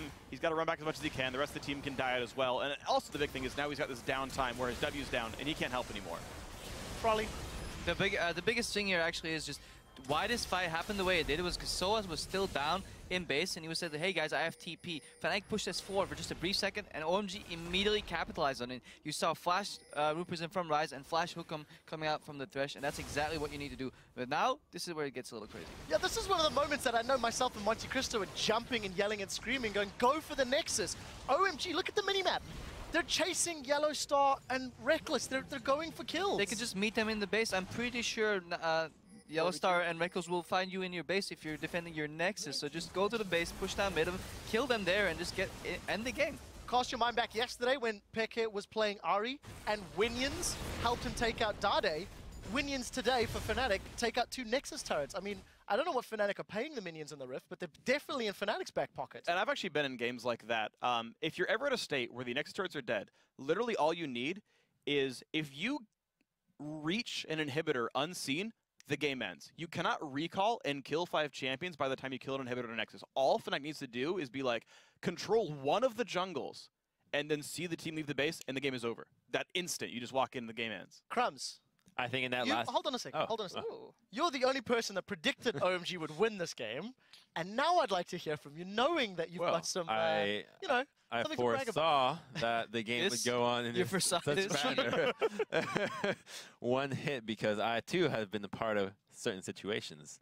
So, yeah, the game was very chaotic from pretty much every single state of the game, starting from like level 1s, fighting each other in the top lane where SOAS TPing left and right and lost a huge lead.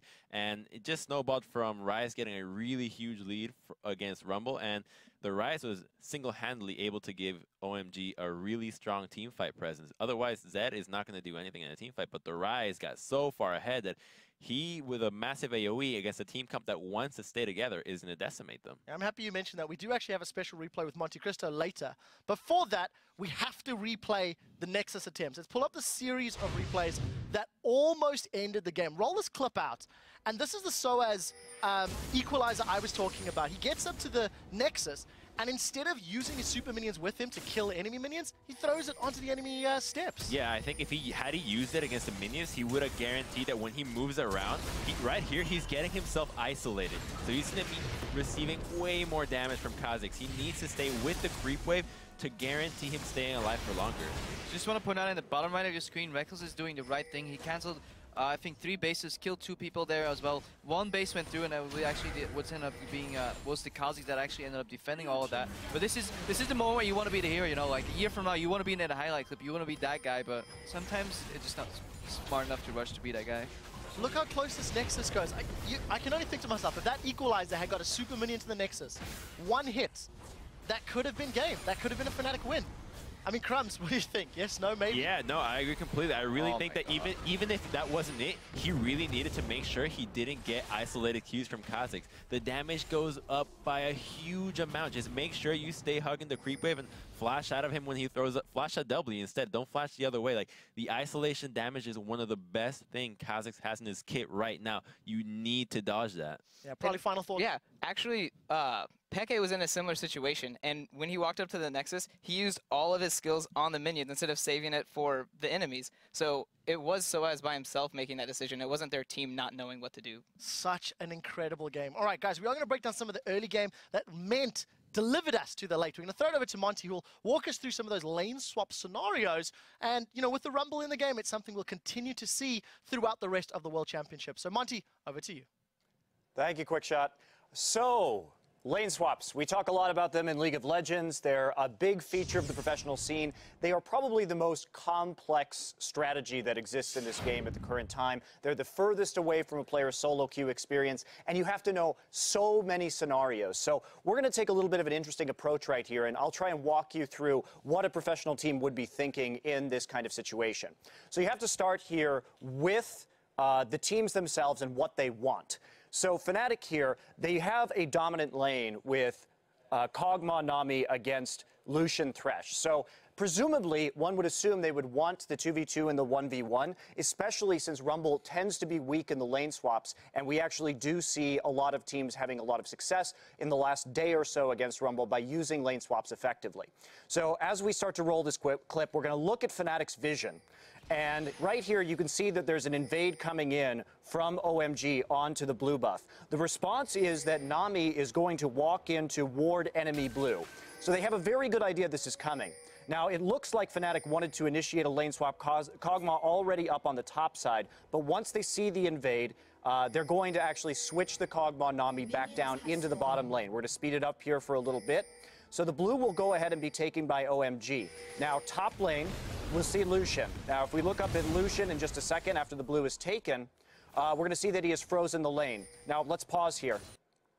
At this point, there's a fast push going on now down in the bottom lane from Kog'Maw and Nami because they want to have control over this dragon. You can see the dragon right there.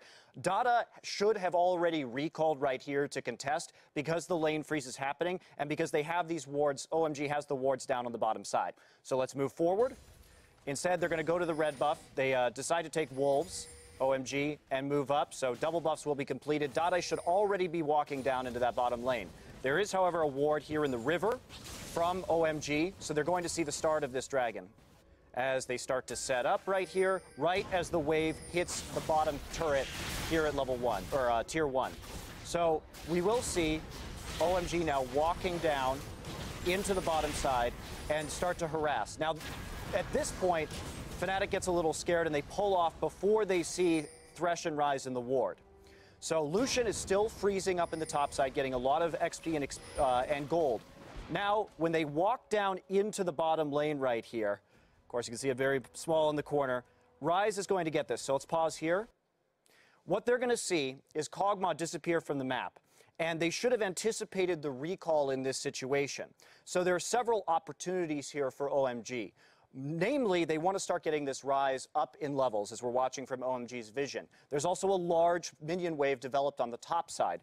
Since the support and jungle are already on the bottom side, the ideal situation after Kog'Maw recalls, and Krepo and I had a long discussion about this, that you want to push down and push this wave down into the turret and then have Rise TP into the top lane to catch this giant minion wave. Meanwhile, Lucian should freeze as long as possible and recall. Because if Kog'Maw recalls, he's going to come back into a lane with an item advantage, and considering they already have the dominant lane, you really don't want that to happen. So if we roll right here again, we'll see Rise walk down, but instead of pushing out the wave into the turret and having Rise get a ton of XP and gold up in the top side, and then having Lucian walk bottom to another frozen wave, we instead see the jungle and support from OMG recalling. And what this will allow is, as we look at the bottom lane, because the freeze stays top and the minions aren't transferred over to Rise, this is a great example of how to get your top laner even more ahead. So at this point, we do see that there is an XP advantage on Rise, but it could have been even greater than it was. And OMG also gets themselves into a situation where they have an item disadvantage in the 2v2. So OMG did get a little advantage from this, but it's nowhere near as large as it could have been due to the fact that they didn't use the Rise TP properly. And this is really why lane swaps are so complicated. There's so many different situations that can develop over the course of a lane swap, and it's easy in retrospect to see what the ideal situation would be, but that's where the deep strategy and the tactics tend to come in. So hope you guys enjoyed that. I know it was a bit long-winded, and we'll head over to Shox right now to hear from OMG's top laner, star of that game playing Rise. Thank you very much, Monty. I'm Eva Shox supporter. As you said, here with OMG's top laner, Go-Going. Played one of the best games I ever seen. First question, Go-Going. Tell me what was going through your head, what you were screaming to the team when Fnatic was one hit short of killing your Nexus. 我们这次看到你作为一个上单选手，在这里面完全展现出了你的实力。所以我们第一个问题是我们想知道，在当时 Fnatic 只差一下就可以把你们主基地打掉的时候，那时候你对队友的尖叫，那时候你心里面你在想什么？我当时心里就在想，如何把那两个英雄击杀吧，然后当时就很紧张吧，然后就尽自己的能力吧，然后所有技能都甩出去吧。当时我和灵耀就有一个很好的一个配合吧，就是他去把辛德拉杀了，我去杀蜘蛛。如果不是这样的话，我觉得我们很难就保住那个基地。At that time, I was super nervous, and the only thing I'm thinking about is how to kill that two champions. So I had a very collaboration with Loveling. We threw all our skills on them, and I think we did pretty well because we split the work. I asked the Loveling to kill Syndra, and I killed Elise by myself. I think we tried our best. We put all our efforts there.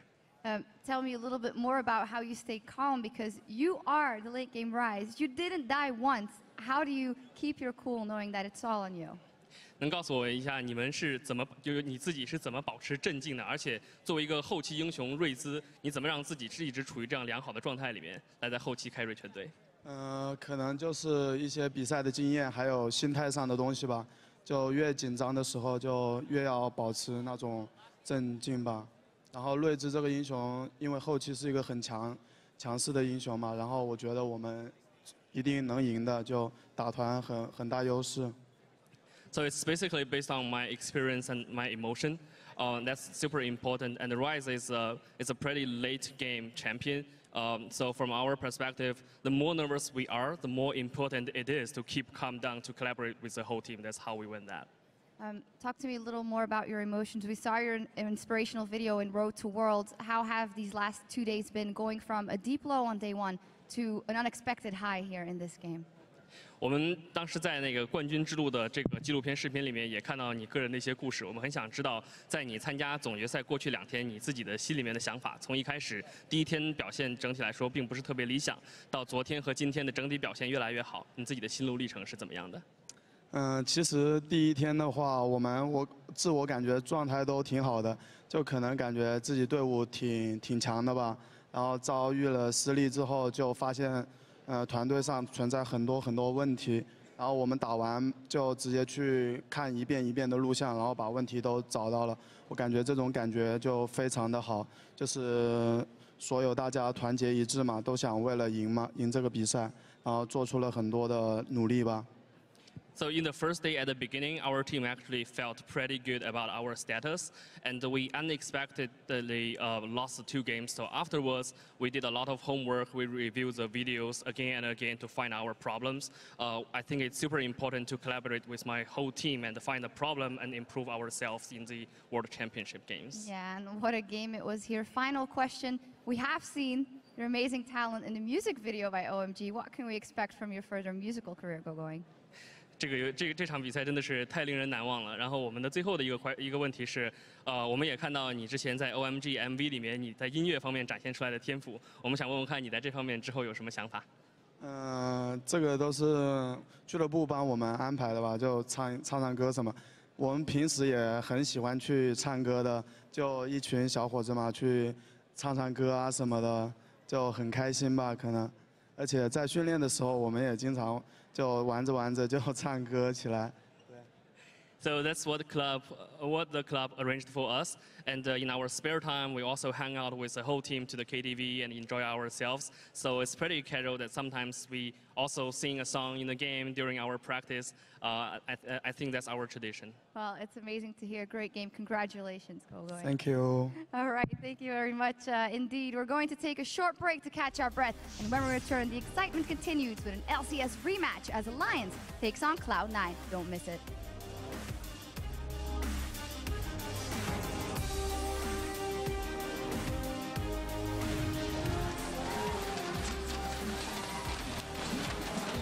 Lovely stuck around long enough. They're actually going to dive towards Peke. Death mark is down. Peke's not going to survive this one. Peke gets hit. That's the ultimate from Gogoing. He is able to get out alive. The shield comes in from the Seraph.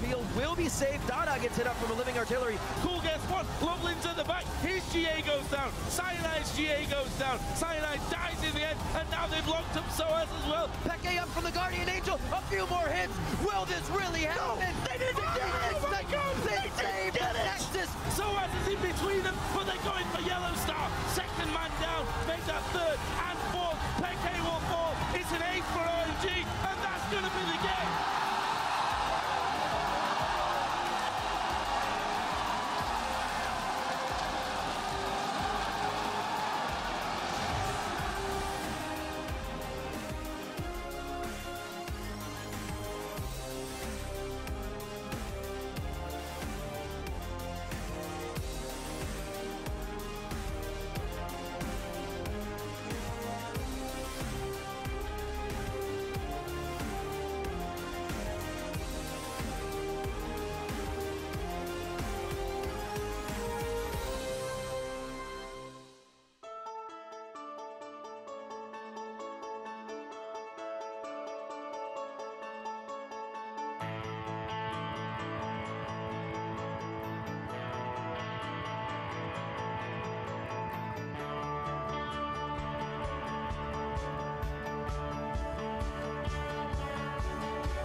Welcome back, ladies and gentlemen. We're about to kick off our next match, where Alliance will be taking on Cloud9 for the second time. And this match could be the battle for second place. If Cloud9 wins, they will be 3-1 in the group, and Alliance will be 1-3. So this scoreline would give Cloud9 a very good chance to advance to the quarterfinals, on the assumption they can take down Kaboom as well. Let's talk about the matchup. Both of these teams gonna look to set themselves up as best they can, but Alliance got some much needed confidence after taking down Kaboom yesterday. They're still 1-2 in the group. Freak. Yeah, Alliance came in with, I think, a lot of hype into this tournament. They are a phenomenally strong team. They proved that they are the best team in Europe through the qualifiers, but we're seeing some kind of strange individual misplays here. Nif, his Zillion game wasn't super hot in the game they lost a little while ago. He had kind of an odd build, had no CDR, had no mana regen, was kind of strange. We keep seeing weird item builds come out. I know Crepo and I love to talk about this, where people kind of buy weird things. But I know the skill is here in these guys. I know that they can be the strategically strong team, the individually strong team. They just need to show up as the team we watched all throughout the summer split. Yeah, and their opponents this game, it is Cloud9. They're 2-1. They dropped the ball yesterday to Najin Shield. Crumbs, I feel like their head or their strategy wasn't necessarily in the right place against Najin Shield. It didn't really work out. My big question mark for this matchup has to be High. You know, we saw him perform excellently against Alliance in the first game with the Syndra pick, but Najin White put High into a champion that is just not beneficial for the team comp. You have Talon, and Talon is not going to set up the team comp, and he's not going to be able to split against Zed effectively. So as a shot call, you're kind of just like, oh, well, I got to play without really using my champion to the fullest that I can use it to help my team out. So I think that if Alliance, with a redefined idea into their team comp and focusing their bans on High and putting on something that is not going to be a playmaker, he's not going to be able to affect the team, they should be doing pretty well. I actually disagree a little bit there. I think that what High did was fine. He went even in CS in lane, like 90-90. The biggest point why that game was lost there was just the bottom lane just wasn't up to par. 2v2, they didn't win the race for level 2 even though they tried. They didn't lane swap even though it would have been beneficial for all parties involved. And Cloud9 has just shown how good they are at lane swaps. And I think I just want to see Cloud9 lane swap again and show that just that intellect that Meteos has. Short final thoughts before we get to predictions, probably. I think Cloud9's going to fix their ban pick phase because they know High is going to be focused. So at this point, they get a chance to counter pick mid. So it's up to High to prove that his pool is bigger than what we've seen so far, and they can deal with Froggen's, you know, ferocity. Well, let's see where you guys are putting your predictions. Freak, I want to know, which side of the Atlantic are you siding with? Cloud9 or Alliance, and why? The best coast, the west coast of the Atlantic, the North American team, Cloud9 here. I think that the loss they had was a little bit uncharacteristic. Even though it was to a great team, I still think that they're normally much smarter in their decision-making, and as long as they don't hard engage with a late-game team comp 20 minutes in, they'll be good to go. Crumbs? I'm going to go with Alliance.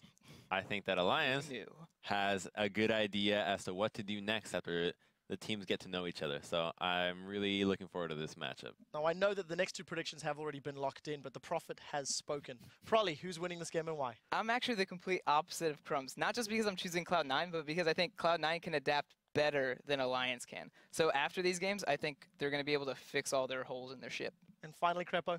Yeah, I'm going to go with Cloud9 here. Not because I think they're, by default, the better team. I think a top-level Alliance at the height of their game can be better than Cloud9, but from what I've seen so far, they've been playing really well, and the last matchup just showed the disparity in terms of like intelligence when it comes to like macro strategy.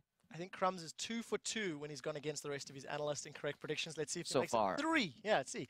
Let's see how you guys at home have been voting with the fan vote according to lolesports.com. It is much closer. 54% of the viewers are calling this one in favor of Cloud9. The players are just about ready, so we'll head over to our trio of casters for the next match. But first, Alliance's Shook talks about his growth from a solo queue player to being part of a pro team.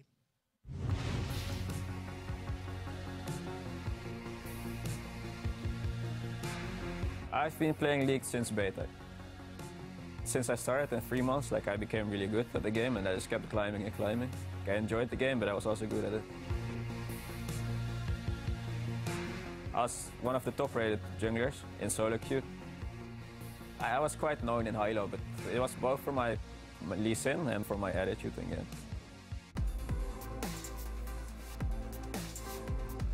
I know him since Season 1. In high elo I was playing a lot of solo queue too, and that time he had the reputation of being somewhat toxic. I had a very competitive spirit. Very often, if the game wasn't go well, he would just go AFK after like flaming his teammates and stuff like that. I just got pissed off and I had to vent somehow, and I just chose to do it that way, but it's the wrong way. I was in a team back then. Like, I was pretty sure we were gonna qualify for the LCS, but 3 days before the event, I got banned. So not only me, but my team suffered from that as well. And I was more upset about the team having to find a sub jungler in such a short time. It was quite a failure. I wasted basically 1 year of being potentially in the LCS. I just decided to channel my competitiveness in like a positive way instead of a negative way. He realized that LCS is bigger than solo queue, so he tries to improve every time. What's happened has happened, and we don't really care about the ban. We look at the person he is now. I wanted to get into LCS, but I just decided enough is enough. Like, just keep calm. Like, if you get frustrated, just take a break. Let's just play the game where it's meant to be played, to have fun.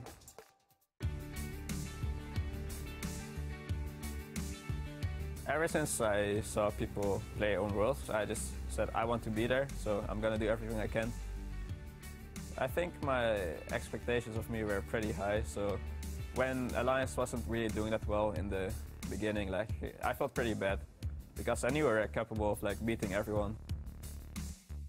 I think here in Europe, he's just so much better than the other junglers. So he's looking forward to play against better people who can actually challenge him. And he really wants to show that he's the best.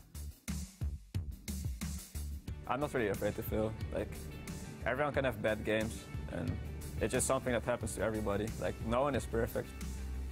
Right now, I respect the Korean teams the most because they've been looking the best to me, but I see some flaws in their play. Like, they make mistakes as well, so if we can capitalize on their mistakes, I think we're gonna have a shot. Despite the rough path, from amateur to #1 in LCS, I feel like that's quite an accomplishment. I'm glad I'm in Alliance, and I'm looking forward to what the future brings me. Really great to see how Shook just basically turned his entire career around. Yeah, and something that needs to be done as well if he wants to play in the LCS. So they still need to win this game, though. Well, it is an important one, and I'm sure the crowd here is definitely ready for this rematch between the top teams in the European and North American LCS. So let's get straight into the starting lineups. On the blue side from Europe, it's Alliance, with Wicked in the top lane, Shook in the jungle, Froggen in the mid lane, Tabs AD carry, and Nif on support. Yeah, and on the red side, it is North America's Cloud9. Balls in the top lane, Meteos in the jungle. A lot of eyes on High in the mid lane as well, with Sneaky and Lemon Nation. And Lemon Nation's Notebook on support. And we can't put it by Alliance that they just saw their compadres fall farther in their group. Pressure on Europe to really perform now. Yeah, no doubt about that. I mean, SK, of course, already sent home. Yeah. Not looking good for Fnatic. I think Alliance, you know, coming in as the #1 seed from Europe, they're big hopes on them, but Cloud9 is a very scary opponent at this stage. Already beat them once and convincingly. Yeah, and since we're all still kind of recovering from the last game, it's hard to wrap our heads around the fact that this game is just as important, right? If Cloud9 wins this game, they will need to defeat Kaboom to basically guarantee their way out of groups, whereas if Alliance wins this game, they're setting themselves up on a collision course for a tiebreaker with Cloud9 for that next spot. It's just as important as far as losing, dropping out of everything, and winning and still having a chance. So where are the big picks then? What do we see here? We heard a lot there from Shook and how he really wants to test himself against some of the best junglers in the world. Will we be seeing a bit of jungle focus in this game? For me, Shook, no, we've been seeing that he has been practicing a couple of different things from Korean solo queue. And the fact is, he had a ropey start to Worlds. And the thing that I need to track the most here is Cloud9 on red side. They feel like their pick and ban, especially in this World Championship, is almost weaker on red side in comparison to their blue side than it has been in a really long time. The fact that Alliance now has the freedom to band out the Syndra and the Rumble really puts a dent into Cloud9's overall strategy. I'm actually very surprised right now that the Zillion and the Maokai are both kind of going through. The last ban for Cloud9 probably has to be Alistar. The top lane has usually been getting the last ban, figuring out how to knock them down just a little bit. They get the Rumble, it's been focused, so That's out of there right away. Balls will not have a chance to play that because of his beautiful record on that champion. Maokai from Alliance. Now Cloud9 to answer. And Maokai's been something we've been curious about the blue team banning, and they're letting Alistair through. Wow. All right, there's a few things to say about this. Call me a liar. It's surprising, but Cloud9 definitely does their research. They kind of trade the Alistair pick for the Zilean as one, and two, Wicked did not have a good showing on Alistair in the European playoffs. He had some very lackluster games. Balls is a talented Mundo player who can split lanes with Alistair, but yeah, when we see Alistair go through, he's usually a force. I'd agree with you in saying that Wicked wasn't exactly a superstar Alistair player that we saw from him. However, he does have a 100% record with Alistair. They still won the game. 4-0, yeah, exactly. And whilst his individual performance may have been needing some touch-ups, you know, he's put a lot of work in. We were talking to Alliance and they said, Wicked has really stepped it up this time, you know. After his performance where he openly said himself, I played terribly at playoffs. I need to step up for Worlds. And he's done that if you look at the hours he's put in practice. The question is, can he deliver in a big game like this? Looks now for Alliance, and I'm interested to see what comes out in the jungle because Kha'Zix has been banned. Lee Sin's been banned. He's going to pick Rammus. All right. Wow. Awesome. Did it. So, I should have pointed this out earlier, but I pointed out in the first Alliance vs. Cloud9 game. Cloud9 targeted Shook with bans. They took away his Lee Sin and Kha'Zix, and I said he may break out Rammus if his two main junglers are banned. In the first game, he picked Elise, did 3% of his team's damage, did not complete a big item, and had a horrible game. Rammus is his most played champion in Korean solo queue by a wide margin. 30 games, the next closest is 10. He goes Sightstone and Spirit of the Ancient Golem with Moby Boots home guards and ganks straight through the lanes. Just had a call from Season 1 and they want their lineup back. Alliance going with a pretty old school set of champions here. Of course, now back in the, I don't know if we can say it, Rammus specifically is, you know, back in favor. Certainly for Shook he is, and he's been one of the junglers that has changed things around this year. Played a load of Riven mid-season in the summer split. For Cloud9 though, let's focus on theirs because they got the Zilean Lucian from the first two picks. They take Ryze and Jarvan for their third and fourth. Very interesting lock-ins. We can see why the Syndra and whatnot going out. Shook wanting an easy path. Also doesn't want to ride an equalizer right into the fight. But Video says if that's going to happen, I want to single you out with the Cataclysm. So the Jarvan gets pucked up for him. Not something very played by him, and actually not during the regular season at all. And there's also not much sadder than a Rammus going about 500 miles an hour, getting stopped by Rune Prison. Yep, that Ryze, and then too. get a bunch of damage jumped down on. Gets slowed by Zilean if he can get out of it. He's going to have to be really creative with the way he initiates here. Well, if there's enough chaos from a Froggen on Ahri, maybe that's the case. They really wanted to go old school. Anivia Corki.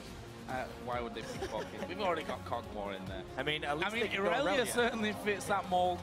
And we're going to be seeing Froggen on Ahri. So we said this yesterday when they played Najin White Shield that we want to see Froggen on a champion that he can come up massive in games. Ahri could be that champion for him. He had some really impressive games on Ahri in the European playoffs. He actually did a very strange Ahri build where he rushed cooldown boots and then a Fiendish Kodak and was basically using it to get off the quickest roam ganks possible and just increase the frequency. But you can only do that if you have absolute command over the mid lane. So it will depend on what High takes and whether it can provide a lot of pressure. What? They would. You could Dark Binding Rammus as well on the way in. They switched this up on us in the last second. I was thinking they had not picked their mid lane yet. And they end up going with Morg. I was just penciling that in as a support Zilean because I haven't seen High play it much. That's going to be very difficult for Froggen to roam on once Zilean gets a few points in his time box. Well, we were wondering how these games are going to play out. The first one between these two, quite slow. Would anybody bring out aggression? And I don't think there's a way to go slow when you pick Rammus.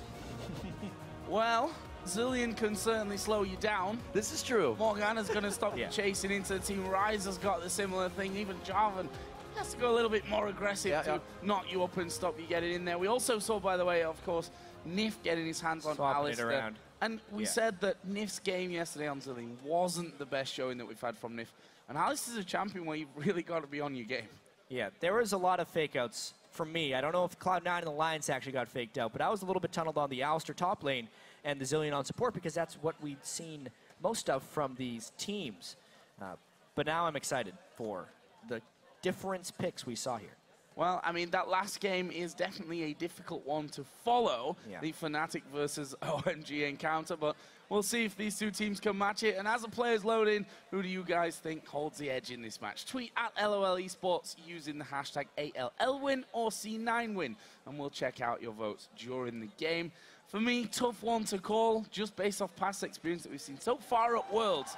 I got to give the edge to Cloud9, but we're going to find out as we get into game. And past experience that we haven't seen. Let's see if Shook can write the book here on how to be Rammus at Worlds. He'll be locking this one in, and he'll be rolling around the rift trying to create opportunities for the team. How will Cloud9 get in on this? Does the warding change kind of when you're playing against a Rammus? I think so. Warding deeper, you have to be safe? I think you have to ward a Rammus once he gets his mobility boots, more like you would ward a Rengar, because he's going to be coming straight up the lane, most likely, instead of through the river. Also, Rammus is so popular in solo queue, oftentimes because he can go through wards and you still don't have the time to react. He's so fast once he gets those mobility boots with his power ball that even if he goes through a ward, you may not be able to retreat in time. A lot of that will have to do with his lane follow-up as well, with which Alliance has built a lot. You can see Wicked in the top lane on Aurelia has been maxing his Equilibrium Strike. You chain a stun as Rammus flies through ward, he will make it to you. Or in the bottom lane with Nip on Alistar. Same thing with the Headbutt Pulverize. Some very hard ganks to stop. We saw Meteos getting calibrated a bit there. Flag toss a bit short. Next one should be good. Like we said, Jarvan really wasn't his forte throughout the season, so we get warmed up a little bit here in the beginning. Everybody giving each other quite a bit of respect to start this off, and the line of scrimmage is the river.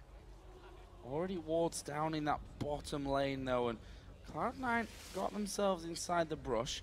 So we'll see what they actually go for here, whether they're just going to hang around inside of that top side and hope that Alliance move in there. Of course, the Pulverize can be a bit of a problem in these early stages, but Dark Binding may be a good counter to that one, as Meteos here will be starting off by the blue, and Rammus for Shook.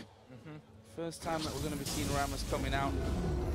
That will be starting off down by the red buff. Niv starts out with heal, so he almost immediately loses his lane presence. He actually used it to try and shove the lane with Trample a little bit while not taking too much harass. But as far as retaliating that Dark Binding, Alliance doesn't have any threat right there. I also like the fact that Lemonation picked Morgan to Alistar because Dark Binding can block a lot of his all-ins. It's an old pick for Lemonation. He's played it a ton in... He's got good aim, though. He's got fantastic aim. He's really good at champions that require a little bit more setup and mental game because he's a very good predictor of things. Also, all those picks we were talking about is going to give Shook hell if he tries to initiate with the amount that he can be locked down. It'll be very interesting to see how he works around that. Froggen making sure Meteos doesn't make an early visit towards mid. Shook starts off on his blue. Rammus is actually a little bit vulnerable to early counter jungling. So Shook's start, he must feel relatively fortunate here to not be disrupted in any of his jungle paths. And a lot of people don't pick Rammus in competitive play because if he falls the slightest bit behind, he starts feeling really useless. Watching his first few ganks could very well decide this game. Oh, good charm there from Froggen onto Ice. Going to give him quite the chunk of damage to put down. Did take a bomb for his pleasure, but that mid lane is somewhere that we're going to have to keep an eye on. Wicked also was chunked down earlier on, and again, Ball's going to go quite aggressive onto him, using a lot of mana early on. Looks like we're going to be seeing the first gank coming in as well from Meteos, and of course I curse that as he walks straight back into his jungle. Yeah, hatching that ward right above Wraiths and seeing Balls, like you said, on something that he can be aggressive. He's been put on Shen in the past and things he has to play safe, and he's been vocal. He does not like that. He likes to be able to fight with the team or even control his lane by himself. More action to the bottom. Nif catching all the bindings. Good hands. Good hands. So there was an old strategy in around Season 2 where Alistar would actually max heal in lane. COG used to run it with Vayne often, and they would just use Alistar to take hits while Vayne CS'd. Nif has yet to choose which skill he maxes, but he's definitely taking a lot of hits and trying to rely on that heal for sustain. It's a sneaky amount of sustain if you put many points into the heal. We'll have to track that since they are at a bit of a disadvantage against Black Shield in that lane. Meteos is actually coming through the lane towards that top side of the map as well. Maybe trying to get some early camping onto Wicked. See how that one all works out for him. There's another binding lands there onto Nif. That Tormented Soil getting a couple of ticks off as well. So Lemonation so far been pretty much on the mark. That would obviously happen, as I say it, with his Dark Binding aims, is what I wanted to say, as one wildly misses and goes through the brush. But could also argue that he was maybe having a look to see if Shook was in there. Very well could have. I mean, Rammus, we've yet to see that Rammus gank. He is going with a more conservative Rammus style, actually. An early Quill Coat instead of trying to get Boots mobility right away, but the boots are on the way. I feel like that'll be his next buy. Kind of rushing towards each one of his camps, probably, as you say, to get those boots, and we'll see what kind of effect he can put in the game. Meteos, we just saw him up top a little bit ago, paying consideration to Wicked on his Aurelia. It can and will wreak havoc if he gets a good laning phase. As you're saying before, Joe, Wicked also stepping up for the team, and when it goes well, the team also starts to play well around him. So if they can get that going, thumbs up for Alliance. And they need it. They need Wicked to go big. They need Froggen to go big. I mean, Shook's playing Rammus in pretty much the game that decides if you go any further in Worlds. I really want to see the effectiveness of that Rammus as well. Looking at all the things that Cloud9 has picked here, I mean, even just a Black Shield on whoever he powerballs into will deny the taunt. So he's going to have to be really creative. Hopefully he can just get farmed. Rammus has some of the best health scaling in the game in the sense because if he puts his defensive powerball, it gives him so much armor and magic resist, his effective health goes absolutely crazy. But that takes, once again, a lot of farm. And I don't know if Alliance has that kind of time. Well, they'll have some time. Seeing the tears on the side of Cloud9, it gives them a bit to work with. Not a lot of damage is going to be coming out just yet. Meteos again. Consideration towards the top lane, and Wicked, he's not liking the situation. He's going to go ahead and hug Turret because he's got a real nice push on this wave. And this is kind of an old version of how to beat CLGEU, you know? Camp that top lane, catch Wicked out of position while he's playing his Aurelia. That's what teams did to try and take down the old CLG team, and honestly, why not? I mean, it worked back then. I feel that Wicked, you know, he's going to be ready for something like that. He's playing this one very safe as Froggen just flashes a charm by height, and again, gets the bomb back on his head. Definitely seen out there. They have the idea of where Froggen is. That means Wicked now goes aggressive. Before he was playing completely passive, but that instance of knowing where Meteos was, he wants some damage. Really good damage too. It's the Sheen Rush for Wicked. It's something he's been relying on. He gets such good damage trading with his Equilibrium Strike plus the Sheen proc from his auto attack just to burst him down, and Rise is a very vulnerable little guy up there early on in the game. Well, we've yet to see Rammus come rolling out of the jungle, and he's going home again. 37 CS he's got. He farmed really well. Farming, Past the 6, yeah. A lot of farming in there, and will come back in with those boots of mobility. So this is where he can really get going. He kind of pulled the Meteos on Meteos there, where instead of trying to pull ganks early, he just did a bunch of farming while he relied on his lanes not to die to ganks, and then outpaced the enemy jungler. He did hit level 6 first. He has more CS. He's got his boots of mobility first, whereas Meteos is still clearing jungle. What's his focus? Every lane can supplement this crowd control that he brings as well. Stuns from all. Charm in the middle. Looks like he'll go back for blue to make sure he can get power balls off more. Actually, he's going to give this one up to Froggen, as usual. Didn't think Froggen was going to have time to step aside. He has time for everything. Wave pushed up in this bottom lane, looking for these guys to hit 6, as Sneaky's done that first. And it looks like they're going to pay Balls some attention here as he hatches that one. He's sitting on a ward. I'm a little concerned here why Shook is trying to gank through the river when Rammus ganks so amazingly through the lanes. Bit of wasted time there for old Rammus. I wanted to reply with just okay, but I feel like we could get a fourth caster in here just to provide that for us. The Rammus commentary. An okay every now and then will certainly add to the atmosphere. Shook actually on top of a pink ward there. Will put a pink down of his own and spots that one that's actually been down for quite a few minutes. And Shook is going to be getting some clearage going on. So, where's he going to be able to get involved in the game? Because it's all well and good farming up. If you know, you need to make impacts here. You need to be able to get in there, get your lanes going. I suppose you could argue that while Meteos is farming as well, Shook could technically just keep playing that game. Oh, Transcendent Blades onto Balls in the top lane. Wicked with the level advantage and the CS advantage here, playing it very nicely. I don't know if we're going to see more pressure. Shook's kind of, he doesn't know where he wants to go right now. He's kind of just hovering. He still wants to punish that top lane. Something that happened in Cloud9's first game against Alliance is they allowed the Aurelia through. Now Alliance is going to try and punish. Uh-oh. Yeah, I'm not sure the Ball's actually meant to put down the stun on towards Wicked there. Shook comes rolling on through. First gank results in a first blood, but Shook might be in a little bit of trouble. Going to be chased here by Meteos. High is actually coming around as well. Going to get the speed up. There is the bomb coming down. I think that's enough. Yeah, the auto attack will help, and High is going to take down Shook. I have to say, Balls did not play that gank properly. You would want to Rune Prison the Rammus and then run away from the Aurelia, but they were pretty close together. And then they also killed him not even near the turret, but at least he prompted the overdive. He knew he had the collapse coming back up, so he is behind Wicked's Aurelia, which is really scary, but at least he gave High a kill, so it's kind of a trade. A little bit of back and forth, but Wicked to that Triforce faster, a very scary thing. He is not afraid to put his foot down and start making plays for the team. See what kind of advantage can be grabbed here in the bottom lane. So far, it is a 20 CS lead in favor of Sneaky. Shook charging up here. Zoom.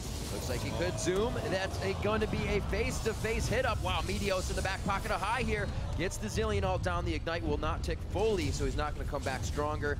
Might have given them a chance to re-engage, but they back off for this one. Summoner's blown in the mid lane. And actually Shook there going for home guard, so he's going to be coming out of base with roughly 4,500 move speed.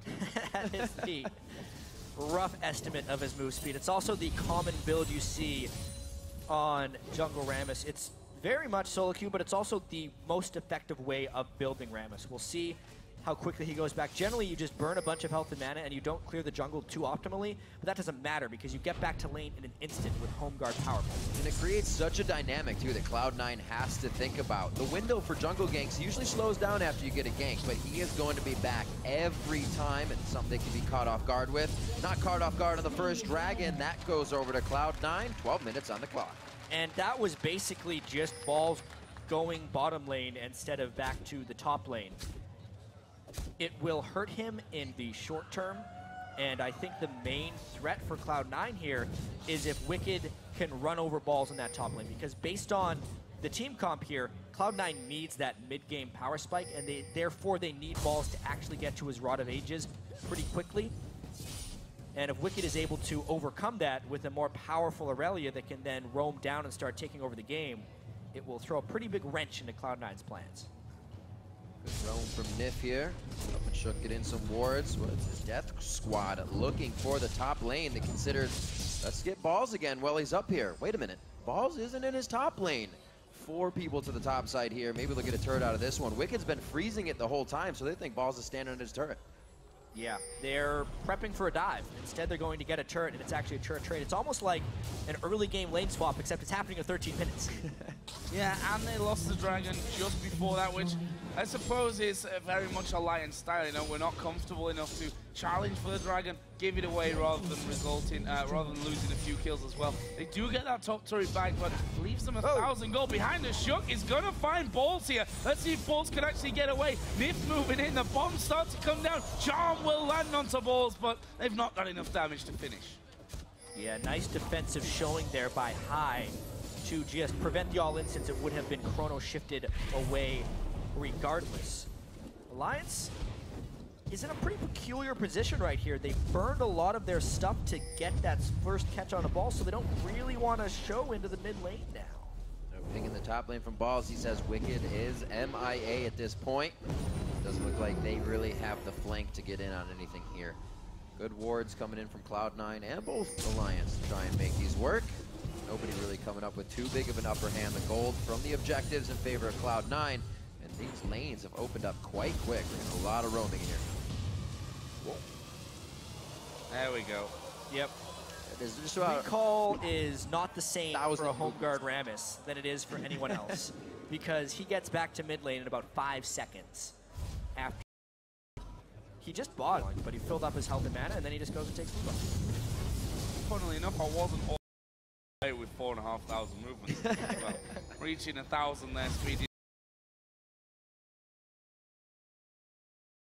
out of base.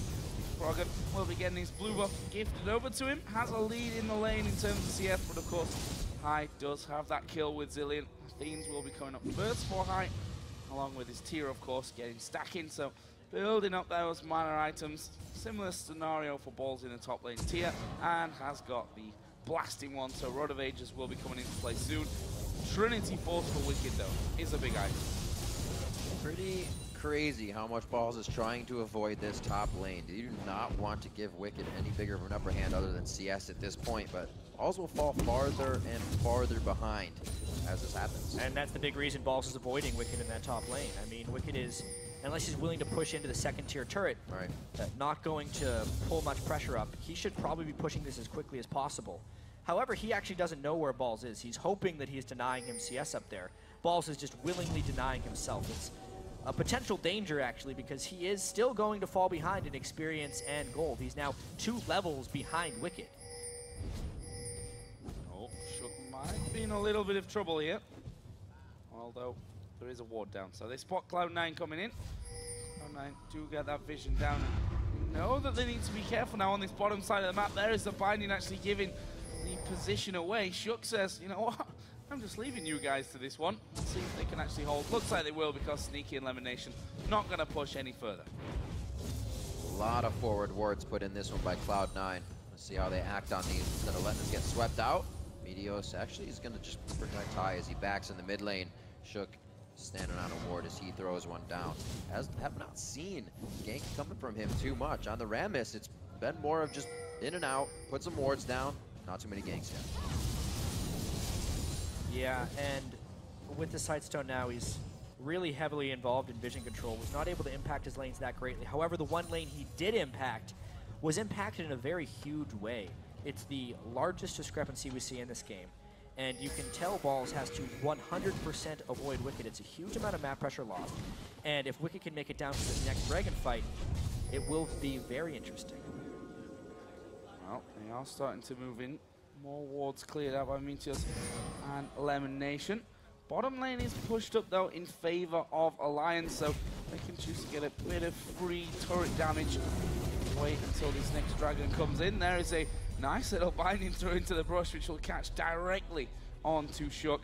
Alliance deciding actually not to follow through on towards the turret. They do, however, have vision of Meteors coming down. Wicked throwing in a Giant's Belt after the Triforce. Both him and Tabs now have that finished up. So this Dragon in 30 seconds. Some nice item spikes there. Sneaky getting his Infinity Edge in as well. So a lot of lanes staying close, barring that top lane. Good trade back and forth. Froggen, about even. And Wicked is just so strong right now. Even if there's evenness on other roles, he could completely turn the tides of this fight. It's all eyes on Wicked for Cloud9. How can they avoid this massive Aurelia that actually has a lot of health with the Giant's Belt and be able to continue to contest objectives? Well, we're going to find out here as that Dragon does come live.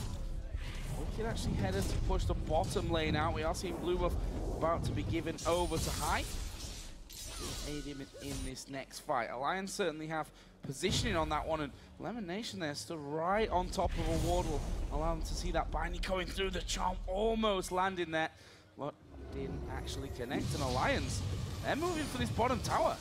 Even on the bottom side of the map, Wicked getting free farm. Now Shook and Nif joining him. Froggen will be there as well. How are Cloud9 going to react? A nice minion wave in mid will be able to split open the map for them. Cloud9 made some pretty critical mistakes in their loss to White Shield yesterday, where they had a mid-game disadvantage, but they continually forced fights. Right now, their mid-game disadvantage is against the Aurelia, so everywhere Aurelia goes, they're trying to avoid. However, Alliance did beat them to the spot. And then they're leaving Balls, the guy who has been behind back to guard. This is not going to work out too well. An inhibitor turret, sub 20 minutes coming in for Alliance. This is a stark difference from Why stop there? There's only 3 people from Cloud9 defending. This is an interesting one indeed, as they are going to go towards Balls, takes all the damage, flashes away. He's got the Chrono Shift on. Looks like Cloud9 might be able to hold them off. Shook actually getting the heal there to keep him alive. It didn't quite finish off that inhibitor, but they may be headed off here as they try to escape. hopefully buying some more time for themselves. Froggen flashing already with the Spirit Rush down. That's 1 to 2 lockdowns. They could be cleaning this one up now. That's going to be Sneaky picking one up. No. Oh, yes, he does. He does grab one. Transcendent Blades coming off from the side here from Wicked. He throws a few out for the fans. He does get a kill for himself. What a strange series of events there. Cloud9 was opting into the trade, and then they kept 2 people around for a little bit longer. Now they think they have a free Dragon, but not everything in League is free. No. Big grouping. Here comes Shook as well. They're going to go in towards high. He's got his ultimate back up though. Bomb on Wicked said Meteor's actually going very, very low. But where's the focus here? Everyone's low, but no one's down. Sneaky finishes off Nif. Shook's going to fall low. Will be able to roll away. Wicked went super low as well. And you have to feel that Alliance could have done better with that scenario. Something you have to keep in mind when you're running Alistar and Rammus is it is an incredibly low damage combo. So that's why that fight didn't go this way. We'll take a look at this fight once again though. Black Shield, super critical. Shook was trying to flash for the taunt, could not get it there. And honestly, Chrono Shift against a low damage team is remarkably efficient. Despite it being a 3v4, they could actually hold off Alliance. Alliance put a lot of investment into the inhibitor turrets, which is one of the reasons they didn't win that fight as well. Obviously the collapse here, Froggen flashed away early. Meteos ulted on for the secure. He had to flash out of his own creation because he was going to take too much damage, and Cloud9 was able to pick up a few kills. If they aren't punished for that open inhibitor, it was a great trade for Cloud9. Alliance is going to continue to trade turrets though, and it may be a bit too much to bear for Cloud9. A bit too much indeed. You see Lemon Nation saying we need more damage. Needlessly large rod after his Sightstone as well. They are trying to be able to put out the power in these fights that alone Wicked is pretty much bringing right now, and the rest of the team is just going to scale up later. Tabs waiting to get to that point. These guys are going to be ferocious come another 10 minutes. Cloud9 really does not have an answer just yet. Lots of pink wards. That's really all they got to defend with. Yeah, but 6 turrets means their map pressure is slim to nil. Cloud9 with the Zillion wants to accelerate this game, but at the moment, because they are down 6 turrets, they're pushed into a different mindset. Meteos is caught. And he's dead. Tabs will pick up that kill, and a nice little bait using that pink ward to try and lure them in. Cloud9 thinking, okay, we can get rid of that ward. Actually, there is High going to get caught out. They leave him up here. Wicked's going to keep chasing him down. There is Rammus rolling on forward. Decides not to go too far, though. And that was just a nice catch by Alliance. It's what they're going to continue to try and do. Ward control in the jungle of Cloud9 and get the small pickoffs. They're very careful about that Chrono Shift from High, and Lemon Nation is also being very careful about his Black Shield placement. Eagle Eye Dark Bindings to come out, saving his life there, along with a Black Shield. Sneaky and Balls trying to be a 2-man team as they push down the mid lane. Those turrets they have already dropped, though, but they can't afford to spread themselves thin right now. It's going to be the buddy system as they have to clear out some of these wards. Alliance is left behind. Slow play right now from Cloud9, but not the case for Alliance. An entire split, an entire year for them to really produce this type of team, and it was shaky at the start coming into Worlds, but definitely showing up. Right, when we look at Alliance's story as a team, they had a very slow start. It took them a while to learn how to play as a team, but also to play against their opposition. They built the team, though, to succeed at Worlds. Yeah. Now, at Worlds, you don't exactly have very long to adapt your opponents. Their first round in this group, not a luxury. They went 1 and 2. They have to adapt now if they want to make it out of the group and find victory where they previously found defeat. Well, let's see here, Froggen trying to get the cash on to Hide inside of his own jungle once again. Didn't quite get in there. Meanwhile, Sneaky quite happy to just push through. He's going to be taking the 4th turret of the game for Cloud9, and we're 23.5 minutes into this one, and 10 turrets are down already. Well, there are a few turret kills in the last game, so maybe they're taking cues. We'll see if this one ends a little bit faster than Fnatic versus OMG. It's just as close here, though, in the mid-game. I do wonder how Alliance is going to find the right type of picks, because the Chrono Shift and the Black Shield are big blockers for Alliance trying to find the right kills. This is Scepter coming in from Froggen. Interesting. Usually see the Deathfire Grasp trying to pop a Zillion, trying to pop the support, but he goes for the magic resistance plus that magic shred. So, well, they're really trying to diminish the damage from High and Balls at the moment. They don't think Sneaky's at a point where he is an adequate threat yet. Plus, they have Rammus, who can just be the one guy to taunt him and take all the Lucian fire. Well, then they just have to worry about the magic damage. And with that DFG, High's just going to ulti whoever gets hit with a DFG as well. So we'll see how this one all works out.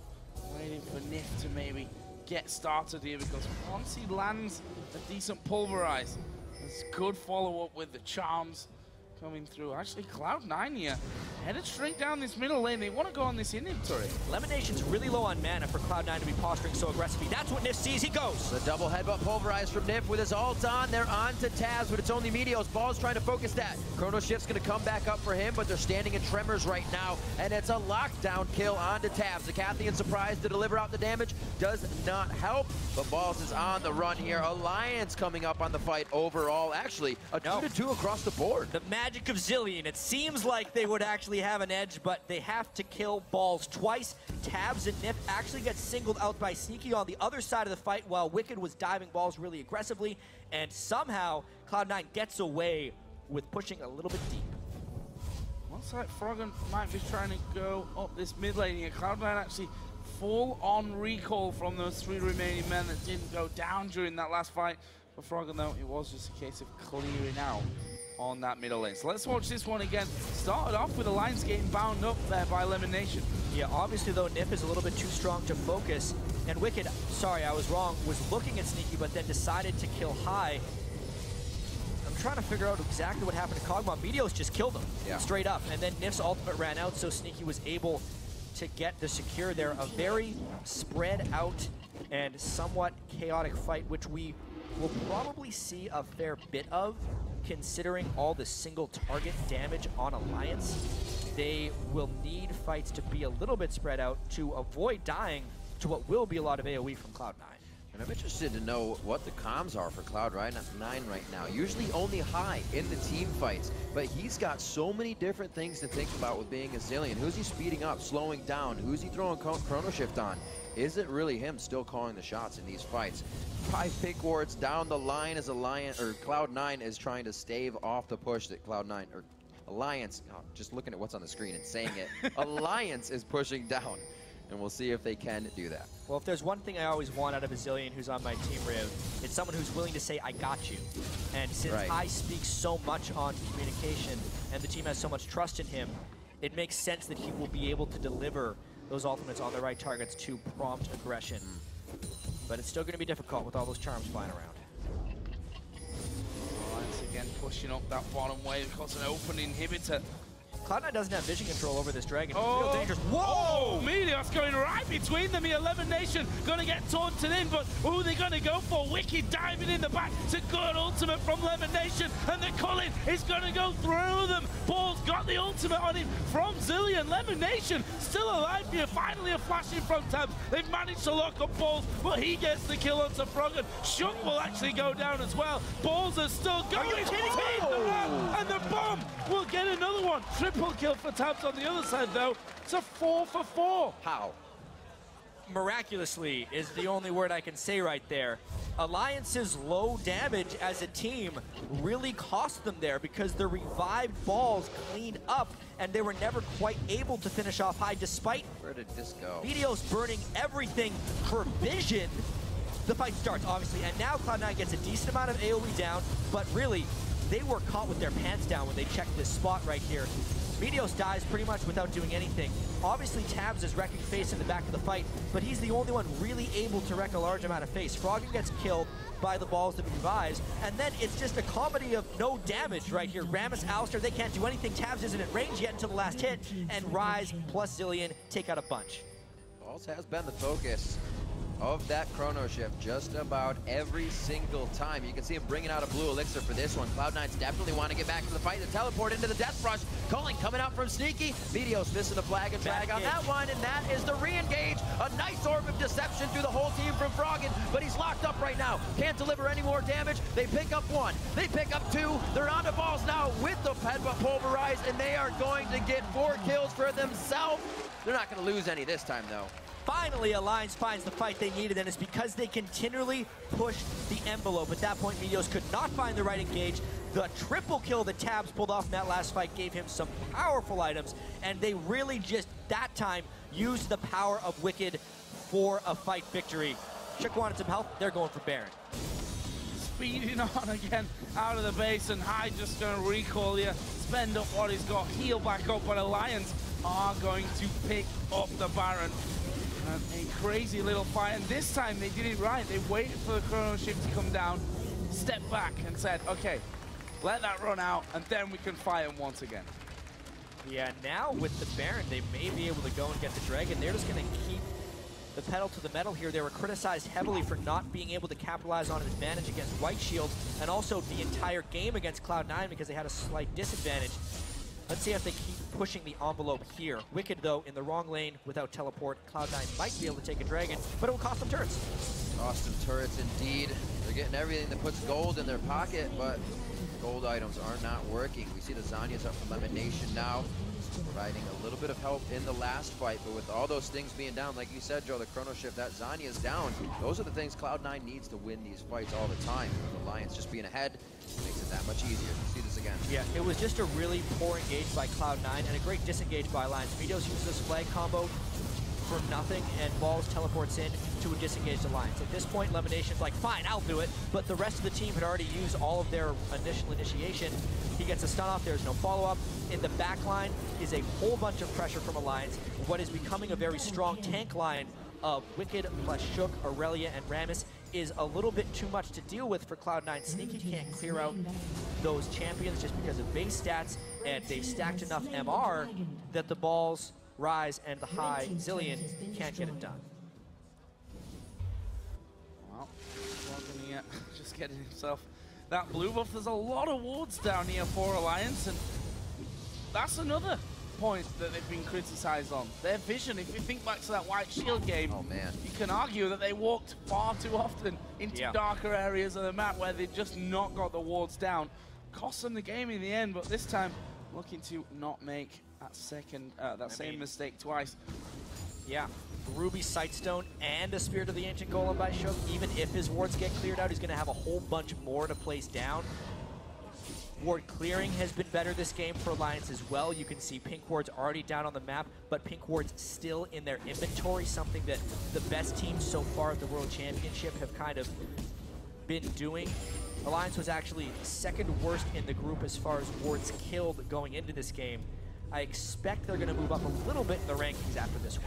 Yeah, just a tad. It'll be interesting to see those stats at the end of this one, which might be quite soon with the ferocity Alliance has put into this game. We will see High getting caught up there. May not have time. Even Chrono Shift. He wishes he could turn back time on that one. The inhibitor is going to be locked down here for Alliance. 32 minutes, and they are pressuring the base quite hard of Cloud9. Cloud9 so reliant on Black Shield and reaction time, but with cooldown boots, once Shook gets that flash taunt, it's 2.5 seconds of not being able to cast that chrono shift, and they burst him down faster. Second inhibitor going to be pressure. There's Froggen moving in. The charm did in fact go wide there, but Alliance come into the base with that Baron buff on, get 2 inhibitors down. Now they're just going to go straight to that top lane and start pushing that one through. And with, Alliance's composition here, they're quite happy to go under the towers, and they can blast you from range, especially when you've got the light of Kog'Maw in there. It's definitely a change. Speaking with Cloud9 and watching their games, it was slow, slow, slow. Even against Kaboom, they said, we didn't want to make mistakes. Nothing silly, we'll play it slow. Alliance is attacking that right now, and the slow is not working for Cloud9.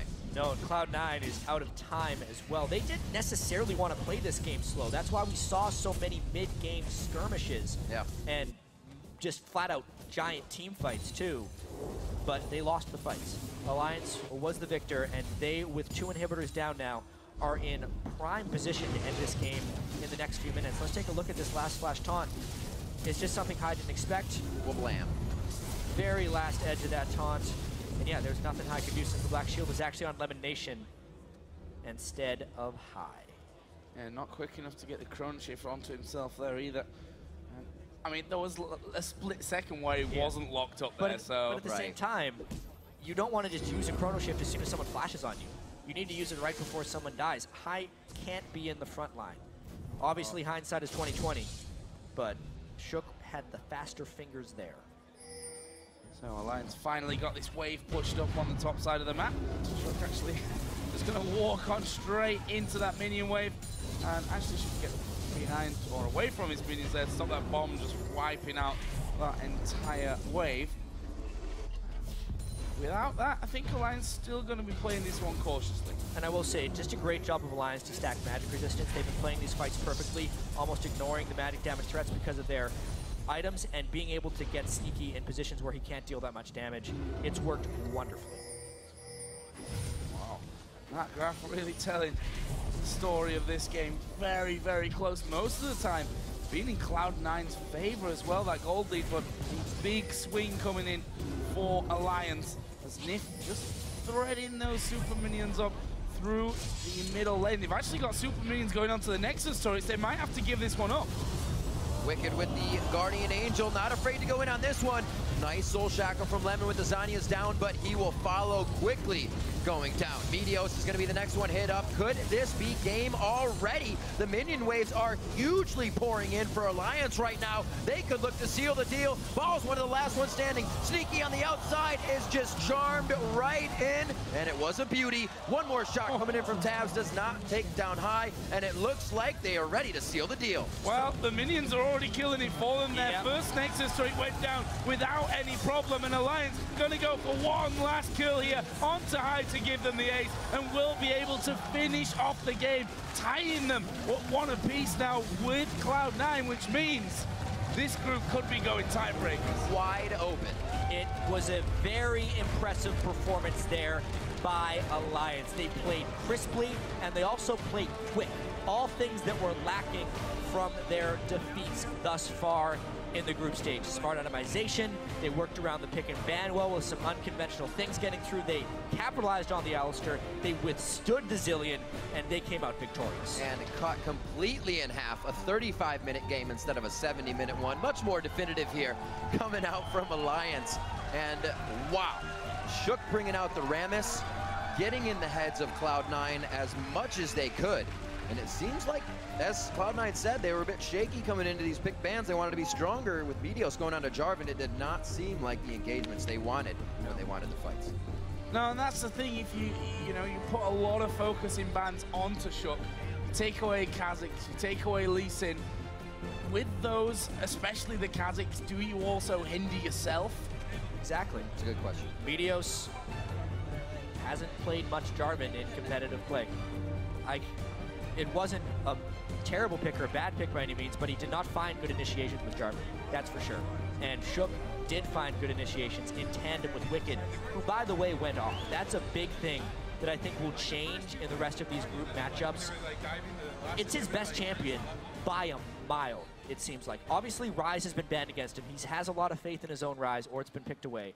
But maybe targeting Shook isn't the right option. No, and Cloud9 also had a lot of faith in that Aurelia as well. Not good faith, they were afraid of it. Ball's just leaving the top lane saying, I died once, I don't want to go back there. That's going to be a huge crutch for us, and it actually was in the end still. And as we talked about after this game, this does some crazy things to the group. Right. They're both 2-2 now, with games against Najin White Shield and Kaboom left. Since they are tied in their own head-to-head, they may not even get a tiebreak. If one of them beats Kaboom and Najin White Shield, which Alliance was very close to doing, they would just jump out of the group by themselves. I'm very excited for the next day and a half. Well, it also sets up Kaboom to, whilst not many people are expecting them now to pull off a thorn big in the side. streak, yeah, they could spoil Worlds for either one of these teams if they're able to pull off a bit of a shock victory. I can't wait for that to happen if it does, because it's been a rather ridiculous day so far. We had the Fnatic 70. We've only had 2 games yet. Game. It feels like 3. There were enough inhibitors killed in that first game to warrant a whole day of matches, it feels like. And yeah, obviously Alliance feeling like the last European hope here. They needed to win this game, and now they're 2-2 in the group, still in position to make it out. And they did step up. People are definitely going to realize if Wicked gets going, the team feels good around it. Froggen said himself, if things happen, it's on me, but it seems like everybody's taking a bit of the weight to even it out as well, to make it a lot easier throughout the game. And you've got to, it's all well and good Froggen saying it's my fault if we don't succeed, it's my fault if we don't win and do well, but at the end of the day, League of Legends is a 5-on-5 team game that every single component of that Alliance lineup needs to be really on the ball if they're to win. Yep, and Froggen was good that game, but the rest of his team was honestly better. It was Wicked and Shook getting those ganks early on, it was Nif finding the initiations, and it was Froggen following up and being a good teammate. Well, as the teams keep fighting for those spots in the quarterfinals, don't forget to keep sending us your favorite players to us on Twitter at LOL Esports, along with the hashtag World's Big Plays. For now, though, we're going to send it to Shox, who's standing by with one of the winning players from Alliance. Thank you very much, Joe. I am indeed joined here by Alliance's Froggen after that victory over Cloud9. Froggen, talk to me about you guys' composition. We saw the Rammus coming out there for the first time. Interesting pick. Yeah, so Shuk has played quite a lot of low elo solo queue in Korea, and everybody picks Rammus and Fiddlesticks, so he just tried to pick up Rammus, and it seems like it worked out. It absolutely did. Talk to me about your pick for Ahri, and your quite defensive build going into this. Why did you decide to play it like that? Generally, all the team is really squishy coming into the mid game, and all I have to do is dish out a lot of damage, and it doesn't matter if I focus one target on Ahri because they have Zilean, so it's better just to get tanky and more consistent damage output. And it also reduces everybody's magic resistance, which means Kog'Maw can deal a lot more damage. So it's just overall a really good build, I feel. Yeah, great builds, great strategy in this game overall. Tell us a little bit about what happened in the first days here, not the Alliance we're used to seeing. Yeah, we had some problems with our team compositions. We picked team compositions that's really out to play correctly, and this game we tried to pick an easier composition, and we got some really OP champions, so it worked out better. How do you reflect on that personally? Because of course there's so much hype coming in and people saying Froggen is a real deal. Does it matter to you in the end as long as you get the win? It doesn't really matter to me in the end because like this game, like Rammus and like Shuk and Wicked played really, really well. They had really good synergy and I just focused on shot calling instead of actually trying to make plays, even though I have a playmaking champion. So I think it's just overall the synergy in the team that needs to get going before we're really good. Well, you talk about it needing to get going. You have Najin Wild Shield rematch coming up. That is so crucial for you guys. Will you be able to catch up in time? I think we showed that yesterday, that we could challenge them really hard. We just have a few things to fix, and then I think we could drag a victory back. All right, it'll be a fantastic matchup. Thank you very much. Congratulations. Thank you. All right, and we're going to break down that game further at the analyst desk, and I'm sure our guys have a lot to say about it. Thank you very much, Shox. Yes, we do have a lot to say, but first I just want to say 2 for 2 on the day. Crumbs goes against the rest of the analysts. That's right. Both predictions and gets them both correct. I'm so happy I'm wrong. Yeah. I'm glad you're wrong too, just for what it's worth. But it's worth pointing out, Crumbs I'm glad I'm right. I am too. He is the most successful player on this entire analyst desk. He's the only team to win a series in the NALCS playoffs. Oh. So I gotta say, of course he's right. Good on you, Crumbs. Well, let's talk about the game. Start with picks and bans. Rammus pick comes out. We've seen it twice this year from the Europeans. Once when Wicked actually played it top, and once when Diamond Prox played it against Fnatic. Not really competitive. Crumbs, I know you played it last year, if memory serves correctly. What did we think of it? You said competitive. Well, I like to see the Rammus. I like the Rammus, but I did not like to see the Jarvan from Meteos. Now, what tells me seeing that Jarvan pick means that when they early picked Zilean, right off the bat, they're already committing to a mid lane Zilean. That's because you're taking Jarvan because you want a physical jungler while having 2 magic lanes. So you have Ryze top, Zilean mid, really heavy magic damage. If you take an Elise, the other team can really itemize just full on MR and kind of negate 3/5 of your team comp. So they kind of stuck with the Jarvan in that regard, but I feel like they should have put something else. Like the Jarvan is just, it's such a hard champion to pull off, to be honest. Against Alistar, out of all champions, he can literally combo every ability that you have. And when you go in, he combos on your backline, and there's no way you make waves as big as he does. So, Crepo, I like the Morgana pick into a lot of the single target CC from Cloud9. Picks and bans went out that way. The game felt like an extended laning phase, but Alliance seemed to have the strategic edge this time around, pushing around the map. Do you think that's true, or what's your opinion? I'm not even sure. I think the early game, both teams had good responses to what was going on, but I think what the key factor that broke up and opened this game was a dive on top lane. Basically, getting Aurelia ahead, getting Shuk the necessary kill he needs, because if he sits on that build without getting any advantage ever, he's going to suffer through the mid to late game. Diving, if you saw that Balls, he just left that top lane after the dive, he could never go back. Cloud9 was playing a very, very tower-focused game initially, and then transitioned into a dragon. Sure, and Ball sacrificed himself, but Wicked got so big that it was impossible to ignore in the team fights, and I really think that play, that single play, is what basically tilted the game for Alliance. Freak? Yeah, I really agree. I really love these dive-focused junglers. We see a lot of teams who want to play a very slow early game. They wait to 50 minutes to do anything. But we've seen how darn good Alistar is. Hits level 6, dives turrets forever. We've seen Rammus, even with rank 1 ball curl, can just dive turrets and tank a bunch of shots and not care about it, and just set up these lanes for advantages. And I love these jungle top synergies where they get the one-on-one kill, that matchup snowballs, and it is it's oftentimes so hard to gank top because of the position on the map that lane is in. You can't flip the matchup back a lot of the time. Crumbs, I see you get very excited. Yeah, before oh, the this replay. is really exciting. So the entire game, Meteos is really trying to counter gank a top lane gank from Rammus, and Rammus never shows up. And he goes, I think, twice, and then gives up on it. He's like, okay, I'm gonna triple ward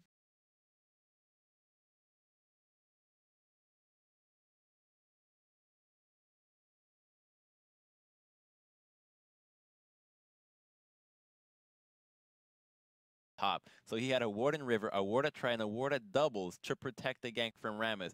And then Shook magically finds a way, and he just goes through the lane and gets a gank at the perfect opportunity. So he just never bit the bait that Meteos was trying to set up, and that ultimately snowballed. Like he somehow knew that Meteos is putting all of his attention on top, and he just completely bypassed it and won the game from that. Well, let's accelerate to about 27 minutes into the game. There was two very dramatic team fights that happened back-to-back, just 2 minutes apart. So this is the first one at 27 minutes. We will fast forward to the one at 29 minutes when we get there. I think Crepo and Crumbs, you guys were very excited about these two fights. Crepo, kick us off for this one as we roll the clip out and tell me what's happening. I just want to describe like what both teams are trying to do here. This is a very brawly fight. Meteos makes the mistake of going in here, and then Alliance kind of makes the mistake of overextending into the choke. They could just turn back on Meteos and try and kill him. Frogger does a good job jumping in, distracting, jumping back immediately right here as well. Wicked goes in deep. But this is the problem. If you engage into a Morgana, she can soul shackles very efficiently, and that's why Lemonation was building that Zhonya so he could keep doing that later in the game. But eventually he fell behind, and then that's where he needed the kills more as well. The Chrono Shift kind of comes out too late. Bowser's already dead. But what ends up making this a 4v4 is Tabs moving to the left right here. He wants that Morgana so badly, even flashes for it. Keep your eye on Rise right now. As he spawns, the bomb comes out on Nif later, and Balls basically picks up 3 kills because Tabs just wanted the Morgana. The game could have been over here already, and the fight could have just been played better on both sides, but it just shows you how much of a brawly type of game this comes, especially when you add Zillion into the mix with the Chrono Shift doing really good things sometimes and doing some things really poor, as we'll see in the next team fight. Yeah, now we're going to have a fight where the game actually is over after this one. So we start off and notice that Cloud9 has almost no vision into this. They only have a ward at Island. Now that's going to come into play later on when Wicked goes in, because they have no sight on high, but since he casts a bomb on them, on Wicked, he reveals himself and gives Wicked an opportunity to jump to him. So roll the clip. He jumps in right here. The TP immediately from Rise. So Alliance disengages, tries to get away from the culling. And right now, Chrono Shift goes on accidentally on high. Meteos goes in. They need to leave at this point, but they get baited by the Morgana bind. Morgana goes in to try to distract him with a huge Soul Shackle, but it's too late. Rise came in into melee range of Rammus, gets taunted, and you just can't go in this positioning. You have to just leave. After Chrono Shift is down, you need to realize how big of an ability this is for your team comp right now, and just accept that they could have left the fight and just leave Morgana to go, but overcommitting to baiting themselves through a bind cost them the game and that fight. Following the rest of the game, it was fairly clean from Alliance. They really didn't put themselves in risky situations. Probably, we haven't heard from you much this segment. What did you take of Alliance's team fights, or how Cloud9 played the matchup? I really liked Alliance on like 2 big fronts. The first one was the team fights. I thought they did a really good job of splitting their focus. They had Aurelia and Ahri, and you never saw them just stack all on one person. They kind of kept their damage spread around. And like Froggen said in his interview, he got a tankier, more sustained damage build, which I thought was really important. And then the second thing was Alliance's way to win so far has been to focus ganks top, and all of that works really well against C9 because their bot lane isn't super prominent. Sneaky and Lemon haven't been like hard carrying games, so when Alliance is camping top, Cloud9 can't take that much because their bot lane isn't just like stomping that way. Yeah, I just want to point out just a little bit more about that, like the debate about Mikhails against the Zhonyas. A lot of people on Twitter were calling out LM, like, why did you not build Mikhails? You know, is Crepa gonna whine about this again? But I actually think if you're Cloud9 and you're ahead, I think Zhonyas is a really good choice for those fights because you can move forward and Alliance can't really turn as hard on you and just nuke somebody down because you'll have the black shields and the turns are very telegraphed. If you're behind, however, you saw they needed that Mikhails because and they fell behind, and that's what cost them the game. Because you saw Shook at the end of the game, he knew there was no reaction speed on the Black Shield enough, flashed on into immediate blow up, and Hai couldn't even do a thing. Yep, definitely the case. So Alliance keep their playoff chances alive. With that win, they are now 2-2. They also make Cloud9 2-2. This is making the group of life, as it were, or whatever it is, a little more interesting. All right, guys, we're going to step away for a moment, and when we come back, it is another cross-regional LCS clash as North America's LMQ takes on Europe's Fnatic.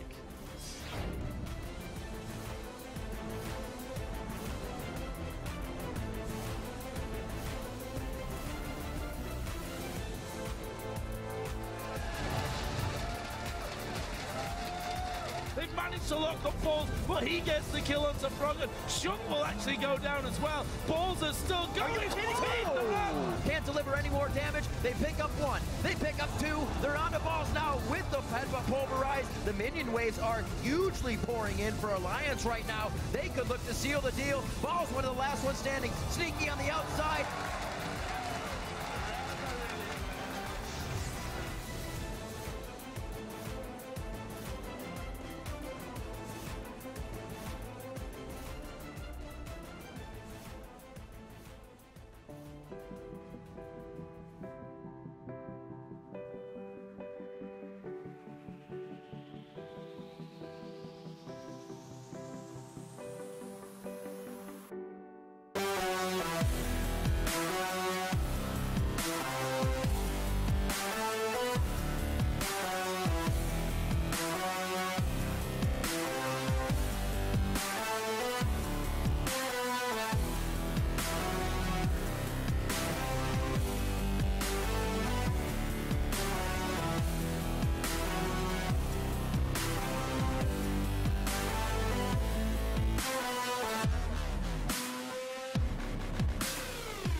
Welcome back, ladies and gentlemen. We are on to the third match of the day, and it's another LCS battle as North America's LMQ will be taking on Europe's Fnatic. Now, the first question we had coming into this game was, how does LMQ bounce back from that ridiculous stomp that they suffered yesterday at the hands of Samsung Blue? And now after today's first game, the bigger question is, how will Fnatic bounce back from that epic loss that they had?